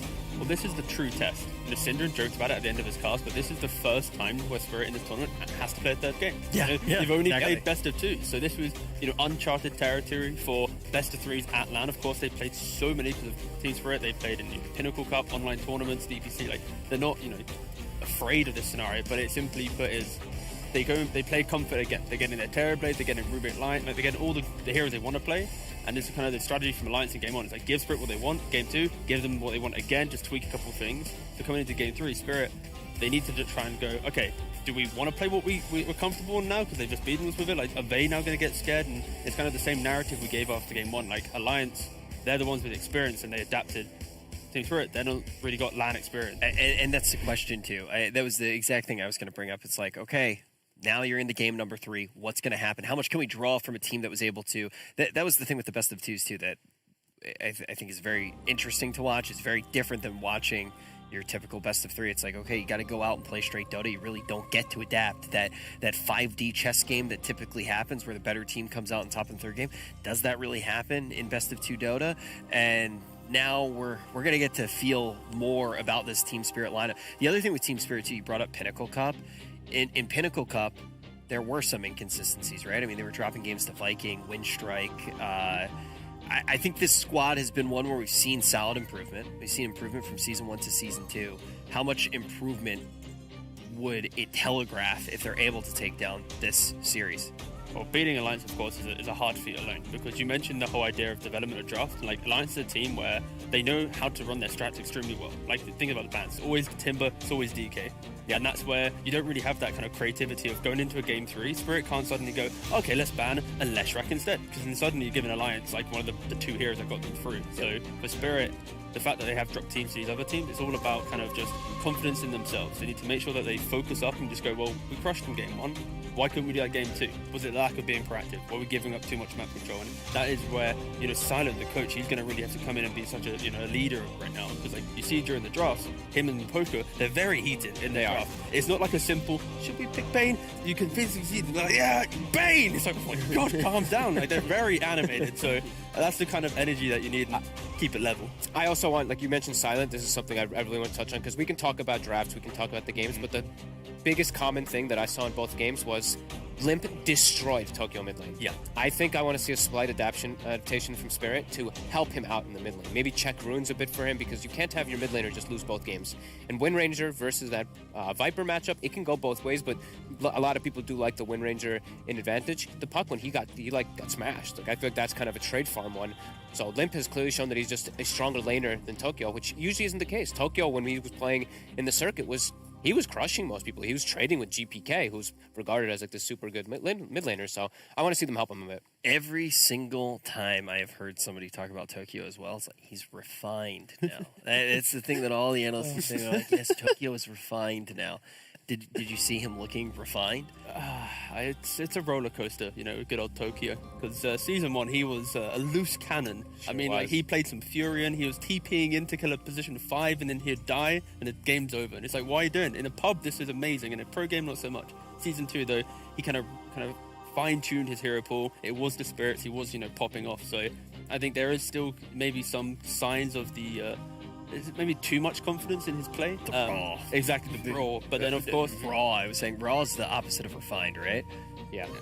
Or unrefined, actually, is probably. See, again, it's the tag. You okay there, bud? Yeah. But yeah, it's like, again, it's the roller coaster idea. And the main thing here is when Tokyo's playing up against Limp, Limp's first, 5 minutes of the game, is unrivaled to most players within the scene, right? Like, he is so extremely good at this kind of just the mechanics. I think Aoi's saying, he's the best blocker. And it's like, what? Who even brings up blocking? Blocking is like the creeps are now here, not there. It's like, yeah, but it's the small things, the nuances that Limp brings to the lane that allows him to then suddenly play with that extra vigor and just kind of dominate.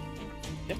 I think all of these are really exciting things to talk about, but I want to talk about what the draft will be like just a little bit more, because I feel like even, it's easy to look at the draft after we watch the game play out with 2020 vision and hindsight, but going into that second game for Alliance, I didn't feel like you guys were particularly crazy on the draft. I think on both sides there were a lot of questions. So now that you did see that game, what you're expecting to see in Game 3, has it shifted a whole bunch?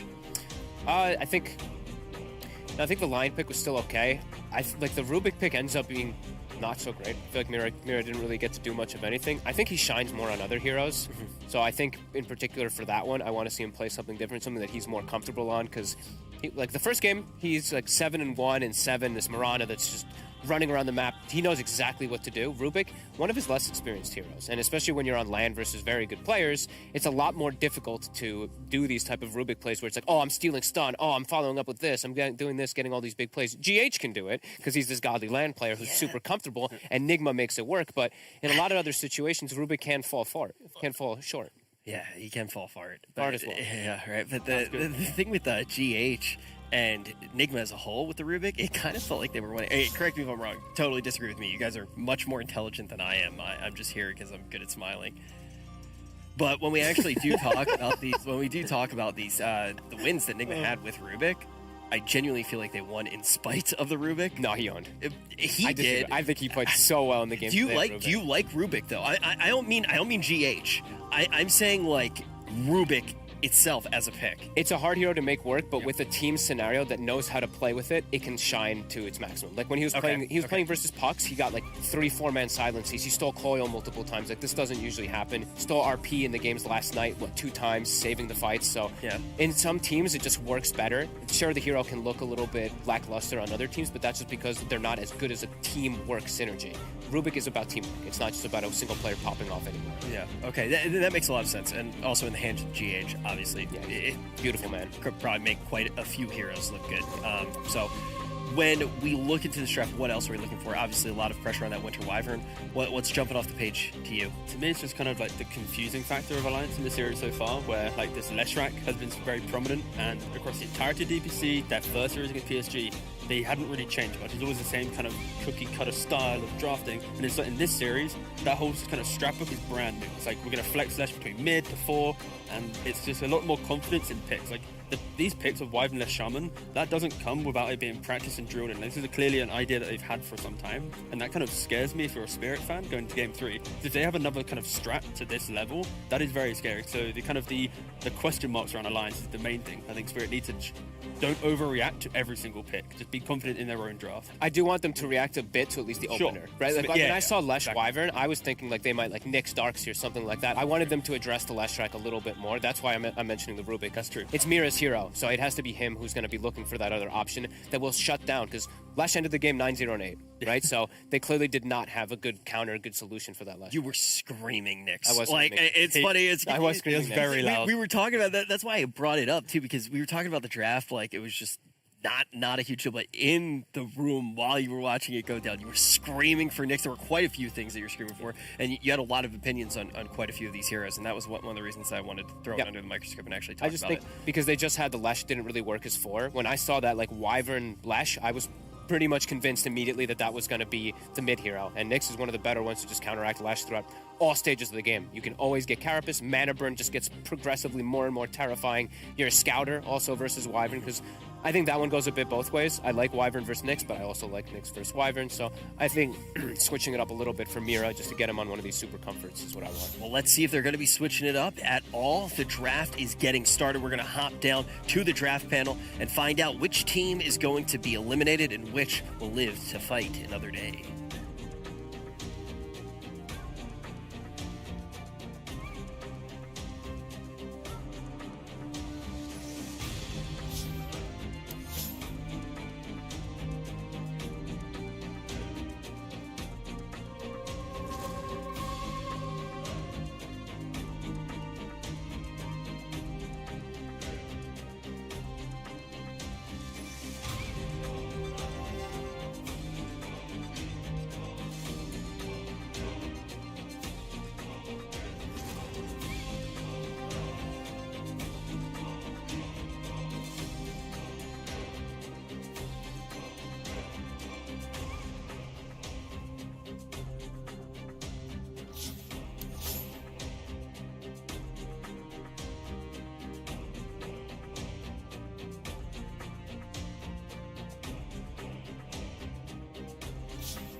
Five seconds remaining. Unhappy. I get on the elevator this morning, 7 p.m. Come Dire downstairs. team ban. S4 is on there, and I walk in and say, "Hey, what's going?" He's very. I could see in his eyes he wanted to. Yeah. Give it to me. A little down, and I think legitimately, it might have been that pub. And then in the first game, not so good. Second game, 10 Magnus, seconds big remaining. plays from S4, looking really good. And then we see the camera. 5 PVD, seconds remaining. talking to S4, right? This is a psychological Alliances thing that turn we're witnessing to here. ban. Bringing up the team from the pub experiences, and then bringing them up. And so I think that this Alliance, Effie, I should have tripped you. I'm so sorry. Right? You must have heard this story beforehand. We should have absolutely that horrendous story. What were you gonna 10 say about seconds Magnus? I literally just heard the story and I knew. You should have just said, I hey, knew. 5 let me seconds stop you remaining. right there. This story is irrelevant and literally insane. I look at this man on camera, I see a happy boy. I think I you saw in the might elevator. be possessed by a ghost with schizophrenia. I think that you might have some real crazy issues that we don't need to get into. Now, you were about to talk about Magnus. Go ahead. Yes, but somehow, I just want to, every time tells the story. 10 seconds remaining. 17. Yes. I call... That's part of the Alliances Jenkins turn vote. to That's what battle. we call the prime number. You are not one in 7. I mean, I might have You been. could have... I had a huge death score in that game, I can tell you that Maybe much. You were like 2. Still bad. I'm pretty sure. I'm not going to go back. Okay. Anyway, it is time for the draft. The draft is upon us. We must return to the drafting panel, claim our title as great draft 5 analyzers. seconds remaining. Thank you, F. What do you think about Dire that, Magnus? team You want to say something? Yeah, I just wanted to say that I really thought them... Alliances turn to pick. Winter Wyvern. Rubik couldn't really do anything. Got popped by left. Who's your hero, you know? Give me one of those... talking about earlier. Bad to play. You know, you've got some big spells, but... 10 seconds you remaining. can't use anything. I have big players, though, that hero... 5 seconds say that, like, remaining. counters 5 Enigma. seconds remaining.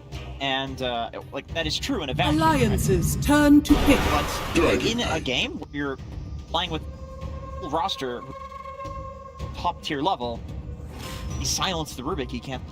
Right. Same with the Wyvern, you can't steal the Wyvern ulti, Puck silencing you, backlines, or something along those lines. It's not as 10 simple... seconds remaining.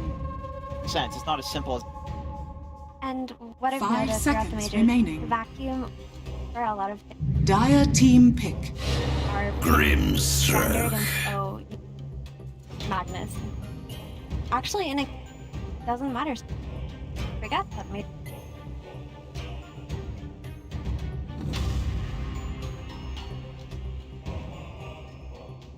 Ten seconds remaining. You know, I 5 Dota seconds has always remaining. been about 5% draft, 5% Dire team back. playing. Behold the horn of Magnus. Concentrate throwing. power. No, sorry. Yes, the power of friendship. Correcto. Magnus again, hero of much contention. Saw this before, the Wyvern and Magnus. Dragon Knight 10 not seconds banned in remaining. Alliance. Is DK that big of a 5 seconds Game remaining. It is, and it's Alliances turn to ban. Limp is really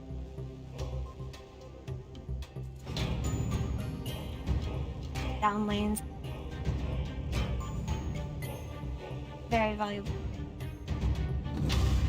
Short combos too, where a lot of people like, oh, 10 some seconds sort of remaining. swell combo with the Grim and some sort of 5 combo with the seconds remaining. Grim, like low cooldown stun combo with the Grim. DK Dire has all team of them. ban. Run in with the bubble on. You have the deep stun, which lasts almost 4 seconds. So it Alliances kind of it's like a turn to Beastmaster ban. Primal Roar with the Grim, as well as it's a really low cooldown, so you can fight with the super. It does everything. This. Don't forget the grip. 10 seconds remaining. Alongside war. It did get nerfed. It did get nerfed a bit as well as 5 seconds but remaining. It's still like it was right at the start. I think he. That's why.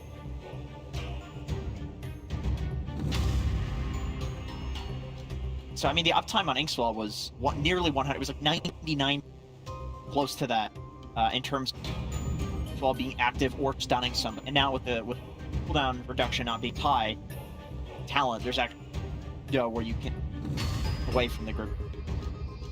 Yeah, it fell off a little bit. Probably other heroes combo with it. Like we talked about the Rubik. Maybe these heroes look Dire bad team coming back. into the. But then the major happens, the meta completely. Alliances we have no turn idea to ban. what's good or what's bad. There's a whole lot that can come to meta. Don't know about. The preemptive Neek Baby Slark ban. That's the respect ban right there. Stuff. Not for them, of course. Yeah, also Slark 10 can seconds hit. remaining. 5 seconds remaining. And you can steal stacks from your walk into the curse. That's what you want to do. I mean, you know, for the you're Alliances 5 and you turn can to target a pick. stack. That's Agility do for you. there's there's Luna banned out as well. A pretty powerful hero. Many of you analysts folks, they pretty good against 10 chunk down that seconds draft. remaining. That high damage. Dumb for 5 that. seconds remaining. Well, obviously, they. We've seen Nyx Assassin paired up with. Dire team Vlad. pick. No, Warlock. Sad. Press noise. I just don't think Warlock has. He looks quite.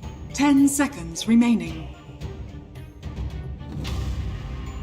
5 seconds You remaining. got the double fatal bonds. Oh, that's huge. That's a big amount of damage. And then you also have a hero like Dragon Knight. double heal. Run down lanes.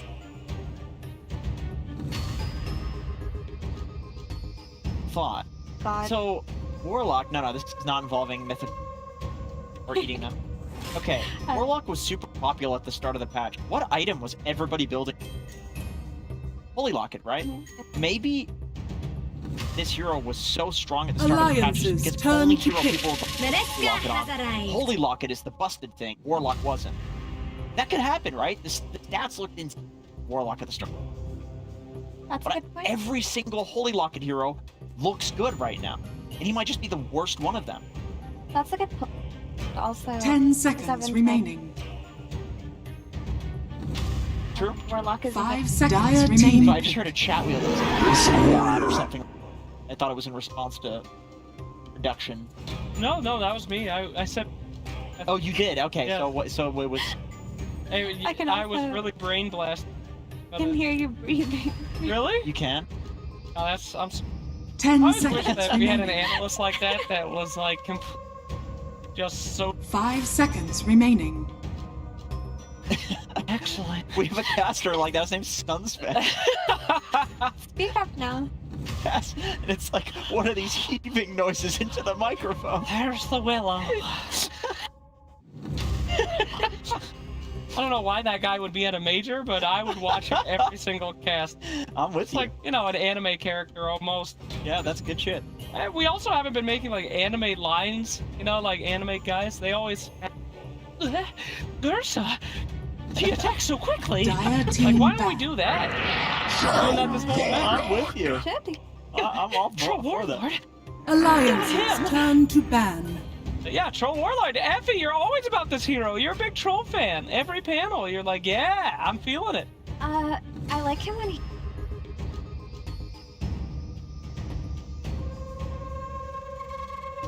It's nice. 10 seconds remaining. 5 seconds remaining. Dire team ban. I can see credit out. Dragon Knights. With that being said, I have a total thought. This was not Oh, stolen God. by anybody on. Troll Warlord is a very good. 10 seconds remaining. Why? Yeah, pick up the Aghanim Scepter, and you can. 5 seconds remaining. Oh! And of course, you've got the Mist on the lower cooldown. This hero, Rage to take off the Mist champ, has it back up the legs, and type of hero. So Warlock, it wants to stare and fight you. Same in Troll. Arguably greatest man fight hero there and will fight you. And I actually think Troll would beat a Terrorblade. Everybody's talking about this Terrorblade hero as the best man fight. 1v1ing 2 Troll would beat T in 1v1 because of the attack speed buff that he has with the right items. 1v1, same net worth. Yeah, I think so too. If he's on top of him and And that is an issue. you have to get there. Another interesting thing, he does have a hard level 20. Very long timing we're looking. I guess we mentioned Roshan. Both these teams. Alliances turn to ban. Big team fights coming out from both guys. Ursa. Woo! We're gonna have action around the pit. It is awkward when it lineup because against a Roche lineup. 10 seconds remaining. You know that, like you said, there's going to be fighting around the Roche pick constantly. The Radiant is going 5 seconds to remaining. play in the push out the lanes that they want to shout and play towards the enemy base, which they call it defensive. All about take, right? Well, it doesn't make any. Oh, then it's take the aim. The hard part is. Yeah, that's the name of the game. You don't have to defend your ancient. Playing in front of the enemy base, and then Roche is the point of tension, like you. Perfect for. Also, Ursa does threaten. It.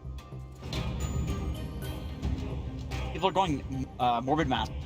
Every game, so just for that earlier. So long as Alliance do. The Rush should. They do have Terrorize. Yeah, well, I was gonna say. With that being said, I really like this team. I don't think just because Alliance has any time taking that their late game is. I really like this troll. I think the troll. A lot of what Alliance already wants, and it, like you, well, with the Mag Wyvern, just pop his ult, pop a BK. 10 seconds remaining. Effective. Troll has been very under. 5 seconds remaining. Valued him very.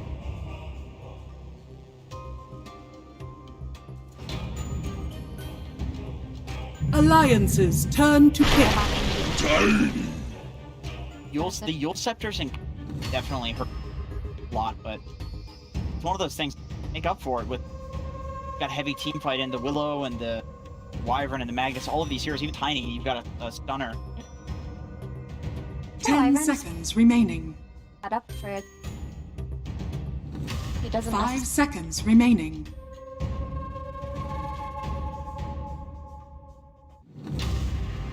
Have Willow or Magnus just.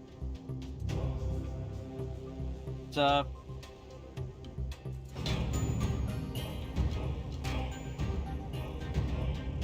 core hero. I've said this. He hasn't performed. You may now select your heroes. Ooh. Okay, it's a good bat game. It's a really good bat game. You got 3 melee cores. 3 melee cores. It is a good bat.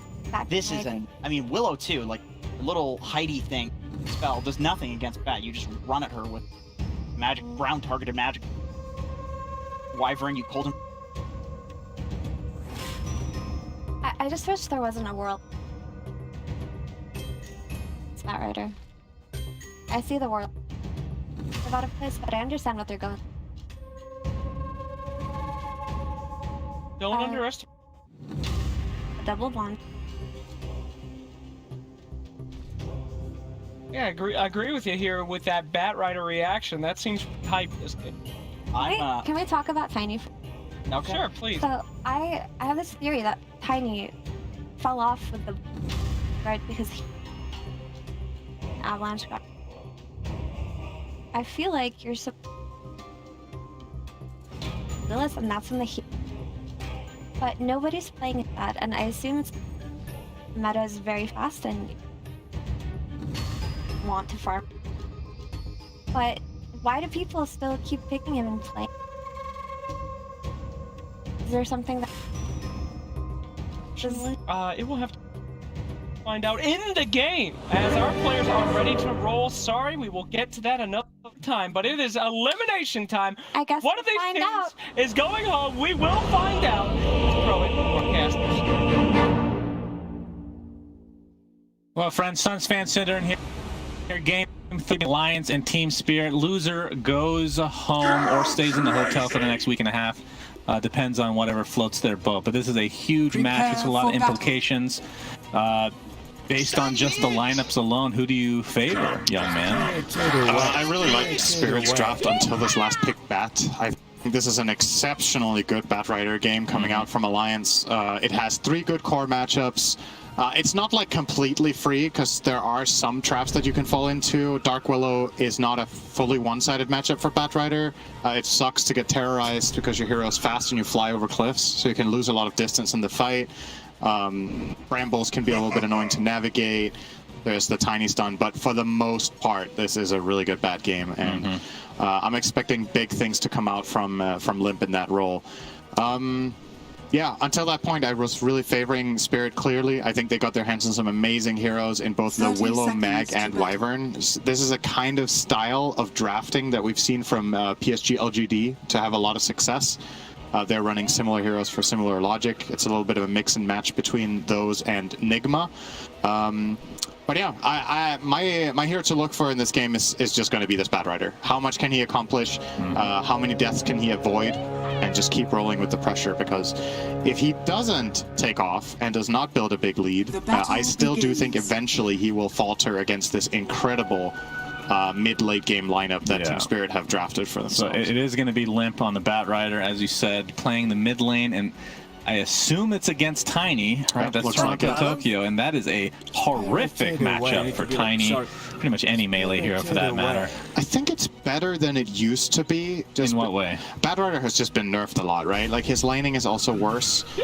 And even though Tiny is a melee hero, at the very least, if you make sure you get caught at the right time, so to speak, you can toss Bat to the creep wave if he's trying to dive you in the tower. You do have a little bit of a stun in the avalanche, so, but it's definitely still a Batrider favored lane. I would way rather be the Batrider on this side of the matchup. You're already seeing him here now with 5 sticky stacks. I'm not sure why Toronto Tokyo is trying to trade here. This is never going to favor you with this many stacks. Yeah, that's 7. That's a lot of right-click damage, no doubt about it, Cinderman. I mean, what are your thoughts on just mid-time? You kind of heard what Effie was going with mid-time not having a great percentage. I feel like with this lineup, if they could have, it was last pick, so you can't really do that, but trying to flex this hero to be in position for, because I think the most success that we've found so far is Tiny's blinking in. It's kind of like how Mars has developed throughout this tournament as well. You blink in and you toss people back into your team. Yeah. And this specific team, again, just look at all these heroes. You got the Bramble, you got RP, you have Winter's Curse. There's so many things that the enemies don't want to get up close. So that ends up being a free pickoff. But that's your mid hero doing that in this case. Good point. This is very similar to the lineup TNC ran earlier, actually. They had those 3 heroes as well, right? Wyvern, Tiny, and Mag. I think in that strategy that they ran in game 3 against Aster. So yeah, we definitely saw its impact there. Can you do that without a mid Tiny? Maybe run it mid on Armel, I think, that game, right? I'm gonna say yes. So it was very similar. I will agree that you can play this style also from a support role, but it's a lot more timing dependent. You don't have the items as early, and I don't know, Tiny has a 4 in this patch. Also, games where if you don't find kills, you're largely a liability for a while. Where most of these other 4s will have more to bring to the table just by the reliability of their spells. Tiny, you have to come in really close to have high impact. The most 4s we see played right now are ranged. It's heroes like Willow, Wyvern, Lion that have ranged spells. Earth Spirit has vanished in this tournament. So I do agree with Effie. I think it's more of a core right now. I'm not sure if I'm a fan of her logic with just farming on it, though. I think if you're going to farm 2 or 3 items on Tiny, you might as well have picked another carry, right? Like, what's appealing about the hero is its ability to fight early over other. Yeah, then again, I feel like we've seen a small sample size of these position 1 Tinies where at the 20-minute mark is when you really hit your stride, right? You go for, you go blink at all in that case, right? You just go for the right click. Is S4? You can take a Winter's, or an Arctic Burn, I should say. Yataro gets the right click down with the... If he gets rooted, he dies. If he gets netted, like you said, but the slow down there on the other side, the Whirling Death. Looks like that is going to be the first blood going the way of Team Spirit.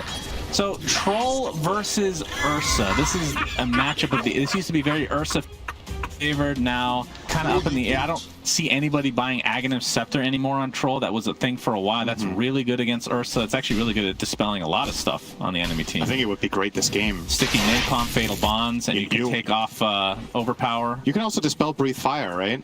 I definitely think you want Ags on your Troll this game as part of the build. You also you have Empower, so you get that free damage that you would usually not want to buy Ags because of the lack of damage, but you can cover that with Collapse in this game, so I would definitely like to see an Ags. I don't know when you build it here, if it's like third major item, second major item. Yet to see the line with Empower. Time.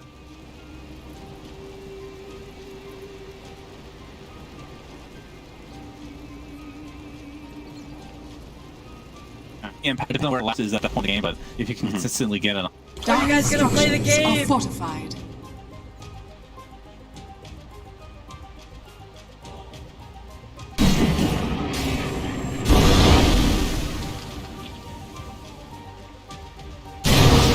Back. Yes, we're only at.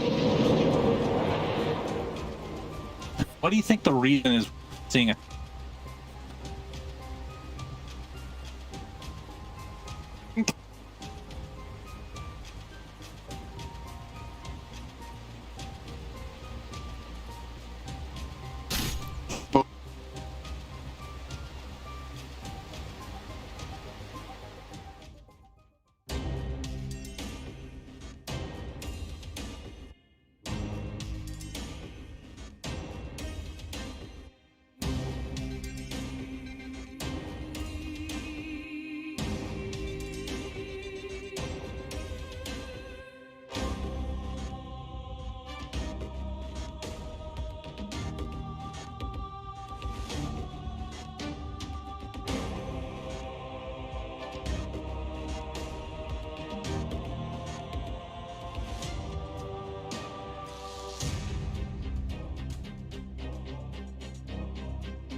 named after a drink. That's a very original name. Yep, it's like being called Suns fan, being named after the Suns and being a fan of them. I enjoy the sun that we revolve around. All of them. All of the suns that we revolve around. Yes. What's your favorite sun? Ours. Okay, you don't know any others. I do not know any others. That's okay. That's fine. All right, Nico Baby inside the pit. And I don't. Well, he's getting the bad. scan comes out just to make sure nobody. Just for that Warlock heal, I think. Well, he has Enrage. Yeah, there's the heal coming out. Now, the question is, will Team Spirit do anything about this? Do they know anything about it? They have a ward. Yeah. And this is going to be. They're seeing the Warlocks. I mean, this is very obvious. Yeah, Toronto Tokyo. Has a blink Avatos. It's not enough to take out FNG, and the Chaotic Offering comes out right before his death. If they was canceled there, and S4 gets the initiation, but the Winter's Curse to follow. The question is, can Dark Willow get out of here? Mira looks to be dead to that fire. And that's a 1-for-0 exchange to start things out as we have the lasso onto Collapse. Looks like he's. Well, he wasn't able to get an RP out, but does skewer up that beautiful goal. Rorschach the sticky napalm on Collapse now, and Limp just gets evaporated there. And now S4 trying to aggress here a little bit further. Yataro takes out the golem. First Crown is going to connect, and Yataro. No reason not to just continue right-clicking this Dragon Knight, so that is a couple nice kills for Team Spirit, and another Blink Skewer, so FNG, who just died, looks like he'll die again.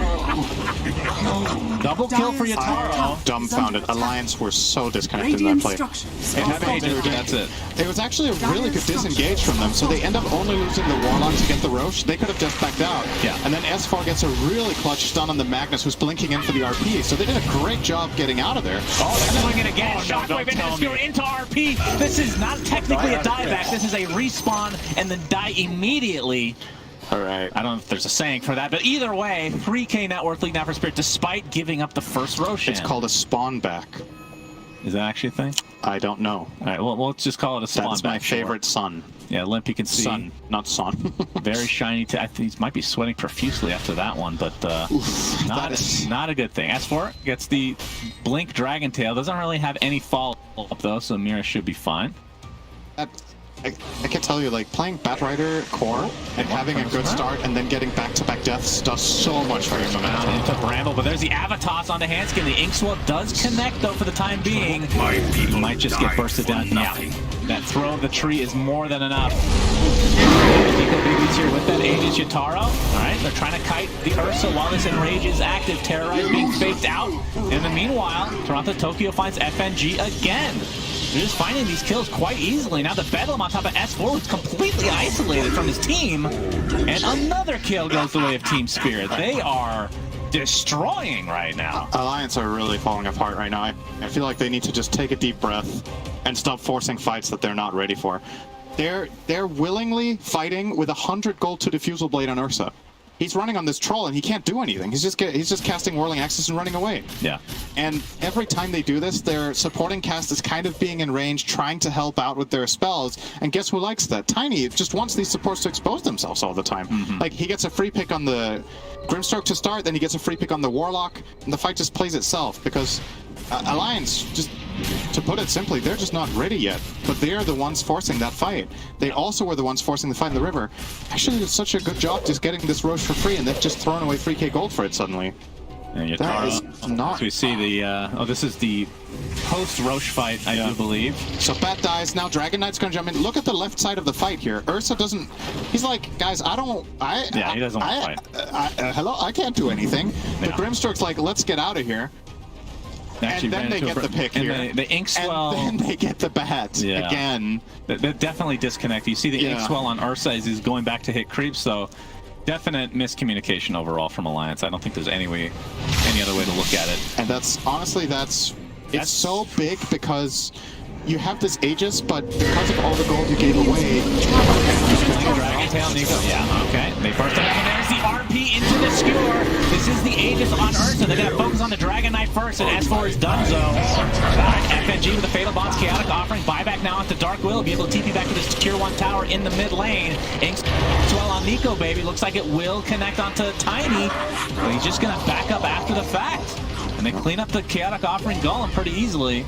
Did cost a buyback for Team Spirit, but That was okay-ish for Alliance. Not great. They end up using Chaotic Offering, like you said, and the Dragon Knight of S4 will die, but they did not lose their Aegis. Dire's So still, top tower is under attack. at least I do believe, they still have the Aegis, right? I'm not... Yeah, I think the timer is just a little bugged right now. Okay. It's probably like 2 minutes, maybe a little less. So if we turn back time 5 minutes and imagine Alliance take this Roche and don't lose 6 heroes in sequence after, this gold lead right now for Team Spirit might have been like 1k, and suddenly with this Ursa Diffusal timing, you can make a fight where you have pretty good odds.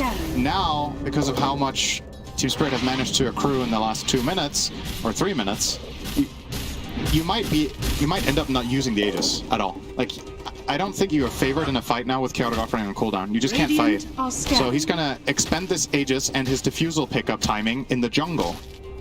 Where in a lot of the successful Ursa games we've seen in this tournament, this timing is the one where it's go time. You know, you go kill them. Aegis is down now, by the way. Yeah. What was that on the right side? Was that a viewer thing? What? Was it a viewer, a view? A view? Up and down the mouse if it was... Yep, okay, it was a viewer chart. Oh, okay. Oh, that's great. Current record? Wow. Congratulations. Tell your friends. Yep, tell your 2 friends that play Dota, because you can't stay friends with people you play Dota with. We've established that many a time. That's why Cinder and I have had to stop playing with each other. Tower is under attack. As this tier 1 tower is surprisingly still up, despite this lead from Team Spirit. But again, on their side of the map, Yataro is just farming the crap out of this map overall. He has a 2k net worth advantage. That's going to grow here with that tier 1 tower that falls. He has an SNY now officially finished. Doesn't look like he's going for the Aghanim Obsession, which makes me a little bit sad, but I mean, can't really blame him as these items are still. They are. I definitely do think you could make a case for the... he didn't see the mic. Yeah, Nico, baby. Terrorize is being faked out. There's the double silence with the Soulbind combination into the Fatal Bonds. Collapse wanted to blink in, but the Fatal Bonds is canceling his Blink Dagger, and they just need to get out. And they successfully do so. As we see the... Oh, these are new. I haven't seen this. The player cams. Little baby cams, if you will. Pretty cool. You have to be like a fish. Okay, sure. Yes. Sorry, I just got reminded of that. I read that comment earlier. I thought it was hilarious. Okay. And there are like tiny little fishies on the side there. Not much shark about Nico in this game so far. We'll see if he does shark up later. I mean, he is top net worth on his team. Oh, the RP misses from Collapse. Oh. Yeah, that was a really good Earth Shock coming out for Nico, baby. And, I mean, that's a pretty big ultimate down for Team Spirit. It's not like a golem, necessarily, because there's a lot of ways for them to still initiate, but maybe that's something Alliance can use to their advantage here. And again, next Roche, we won't know for another minute when that will spawn, but even with this lead, you could still get that pretty quickly, obviously with an Ursa on your team, and I feel like that's the name of the game for Alliance. Radiant's they need the Roche, for sure. Under attack. They either need the Roche or some sort of miraculous Bad Rider team fight. Bad Rider still has a lot of potential in this game with a BKB, but again, these 2 deaths mid, right? All steam from his game just got blown out of it. He lost... It's not just the gold that he lost, it's the time, right? I think he might have even changed his item build. I would definitely say this feels like a BKB game on Bad, and I'm saying that against RP and Curse. But it's just... Like, at this point, maybe you're gonna go a different path. The reason I like the BKB so much is that you force these spells on you. If the enemy team doesn't RP or curse you, you will kill 2 heroes and incapacitate the rest of the team, inherit them without diffusal. Right, there's the jump. Blink with the Dragon Tail Inkswell combination. Good damage. Do they have the follow-up is the question. He's going to get soulbound for now. Now the reinforcements have arrived for Team Spirit. Golem is placed. Collapse is still living through this, and S4 just getting right-clicked down by Yataro with that terror as in place. I cannot believe they didn't finish off Magnus. That's crazy. They didn't have any more damage in the tank. None of the actual damage heroes, Batrider or Ursa, were in range. So it was S4 with an Inkswell and a little bit of a Stroke of Fate, and that was it. And now Smoke. They even dropped the Chaotic Offering again. So yeah, this is a huge timing for Team Spirit. They're flat out way stronger. Warlock showing on a ward. He's toast if they want to get him. They might look for something bigger though. Yeah, well, they're going to get the Avalanche and toss in place with the Echo Saber. They're going to get a decent enough damage, and yeah, another support goes their way. As there's a maniacal laugh in the background, Cinder, and boy, what a voice line. Yeah, like, I don't know. I'm listening to that. Seems like a really unlikable guy. Probably doesn't smell very good either. Oh, how dare you. How dare you. All right, well, can you sometimes just hear how people smell? just I don't know. sometimes hear a voice like that and you're like, yep, that is definitely I was gonna name a name, but I'm not going to now. But yes, that is definitely the almost case. got you baited there. 5K net worth lead on just the Troll Warlord. He is enormous. And has the Basher. Man, it really does make me sad he's not going for Ags, but BKB looks to be next.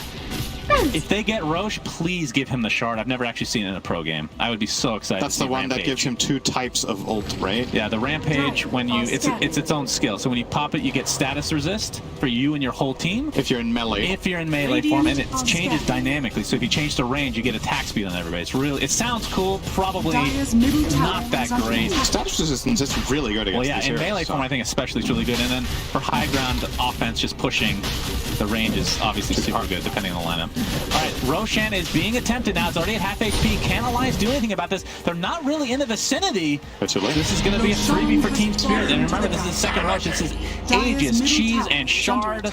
Shard on, was that Tiny you said? Yeah. Yeah, that's definitely the right choice. You get the infinite tree, so you don't have to put that bad boy down anymore. That's really nice. So he eats that up and grabs the cheese. They actually have really good shards on this team. Yeah. Like really good on all of them. The Willow would have been good too. The Horn Toss is good. The Wyvern one is okay in this game. I feel like they've done a decent job at making Wyvern not an S tier hero in this game, but it doesn't matter.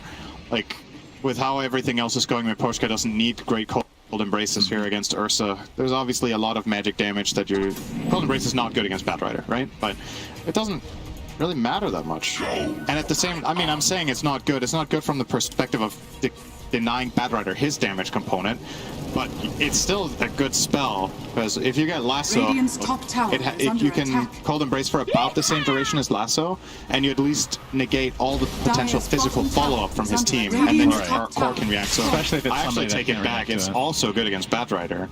It's just a very, very potent spell. As long as the enemy team can't 100-0 the hero during the Cold Embrace, it's good, and he even has a Glimmer Cape here. So, plenty where that came from to protect from the magic damage as well. Yeah, and this will be the final outer tower for Team Spirit to get. And if you look at the map, at least right now, Alliance has 1 tower taken. That's the top tier one. I believe they're going to get the bottom one here soon, I would assume, as Yataro, again, with that Aegis. You see the Inkswell onto S4. They wanted to set something up to make better of it. He's already popped his Dragon form. This is going to be a free tier 2 in the end for Yataro. But now the potential fight, Shadow Realm is popped. Limp looking for an opening inside this tree line. And now it's completely revealed. And now they're back to base. But Toronto Tokyo with the Avalanche talk back into Troll. And this Dragon Knight is not tanky at all when you're against this Troll Warlord with this ridiculous net worth. You know what I call that? I call that Dragon Light. Man, you got the zingers today, I have to admit. I don't know if it's a zinger. It's something. You see this, Thank you. This 3 towers taken out pretty easily. 16 seconds left. I mean, this is actually a really low death cooldown here. We have the Storm into the Chaotic Offering. Remember, the Aegis is still online. Terrorize. Very nicely done. Miposhka gets the heal from Yataro for now, and you still have the battle chance. He's actually going to pump it. Looks like it'll be applied to that Warlock. And now, likely we'll go for the Rax. Nico Baby should be fine for now, but there's the Lasso again. Still have the Aegis for Yataro, so he's not really worried about this. And they're just going to turn the tide now onto Limp, and that is going to be a double kill for Yataro. Pops the BKB. We'll get the Rax as well.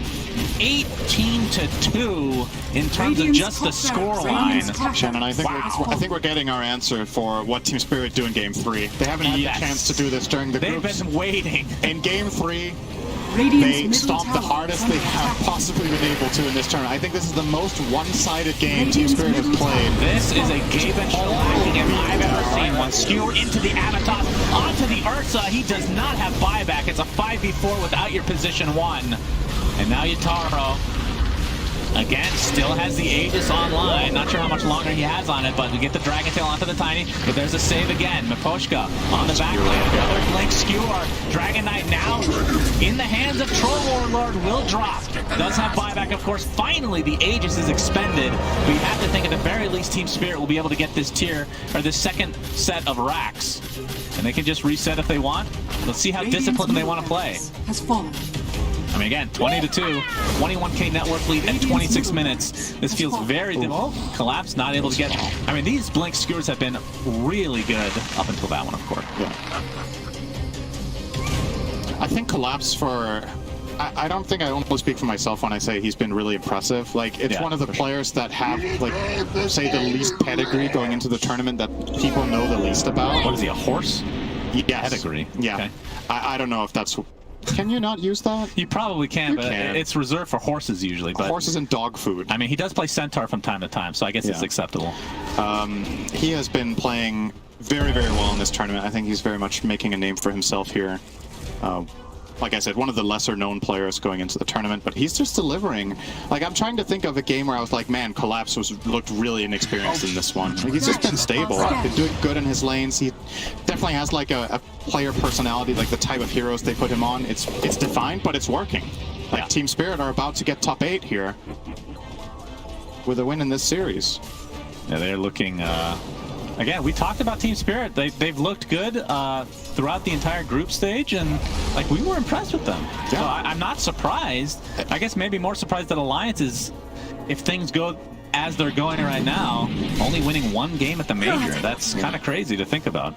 Yeah, after the group stage, I said I think this team has a real shot at top 8, maybe even top 6, and they're showing why today. I don't remember what their potential next matchup is if they do close out this game, which I'd love to see a win expectancy on this one. I imagine it's close to 99% probably.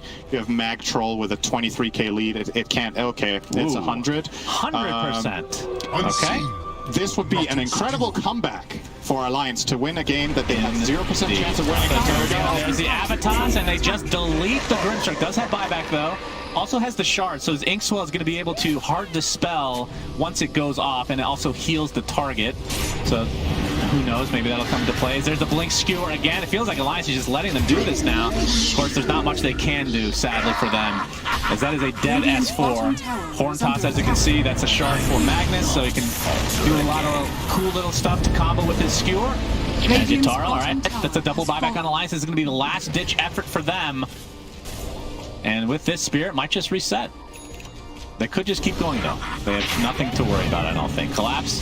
There's the Horn Toss into the Skewer. S4.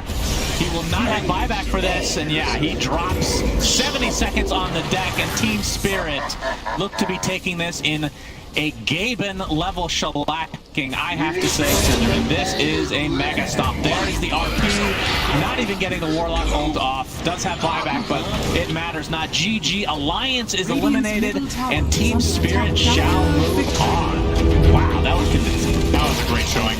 Like I said during the draft, I love their picks.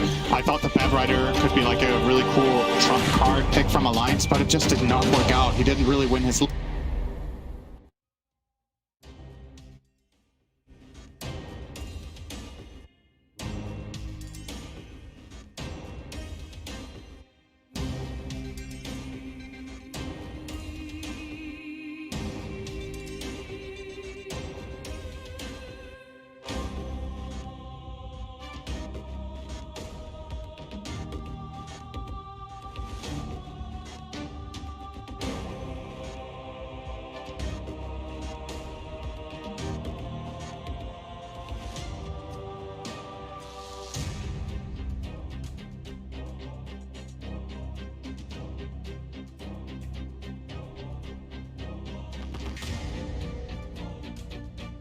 you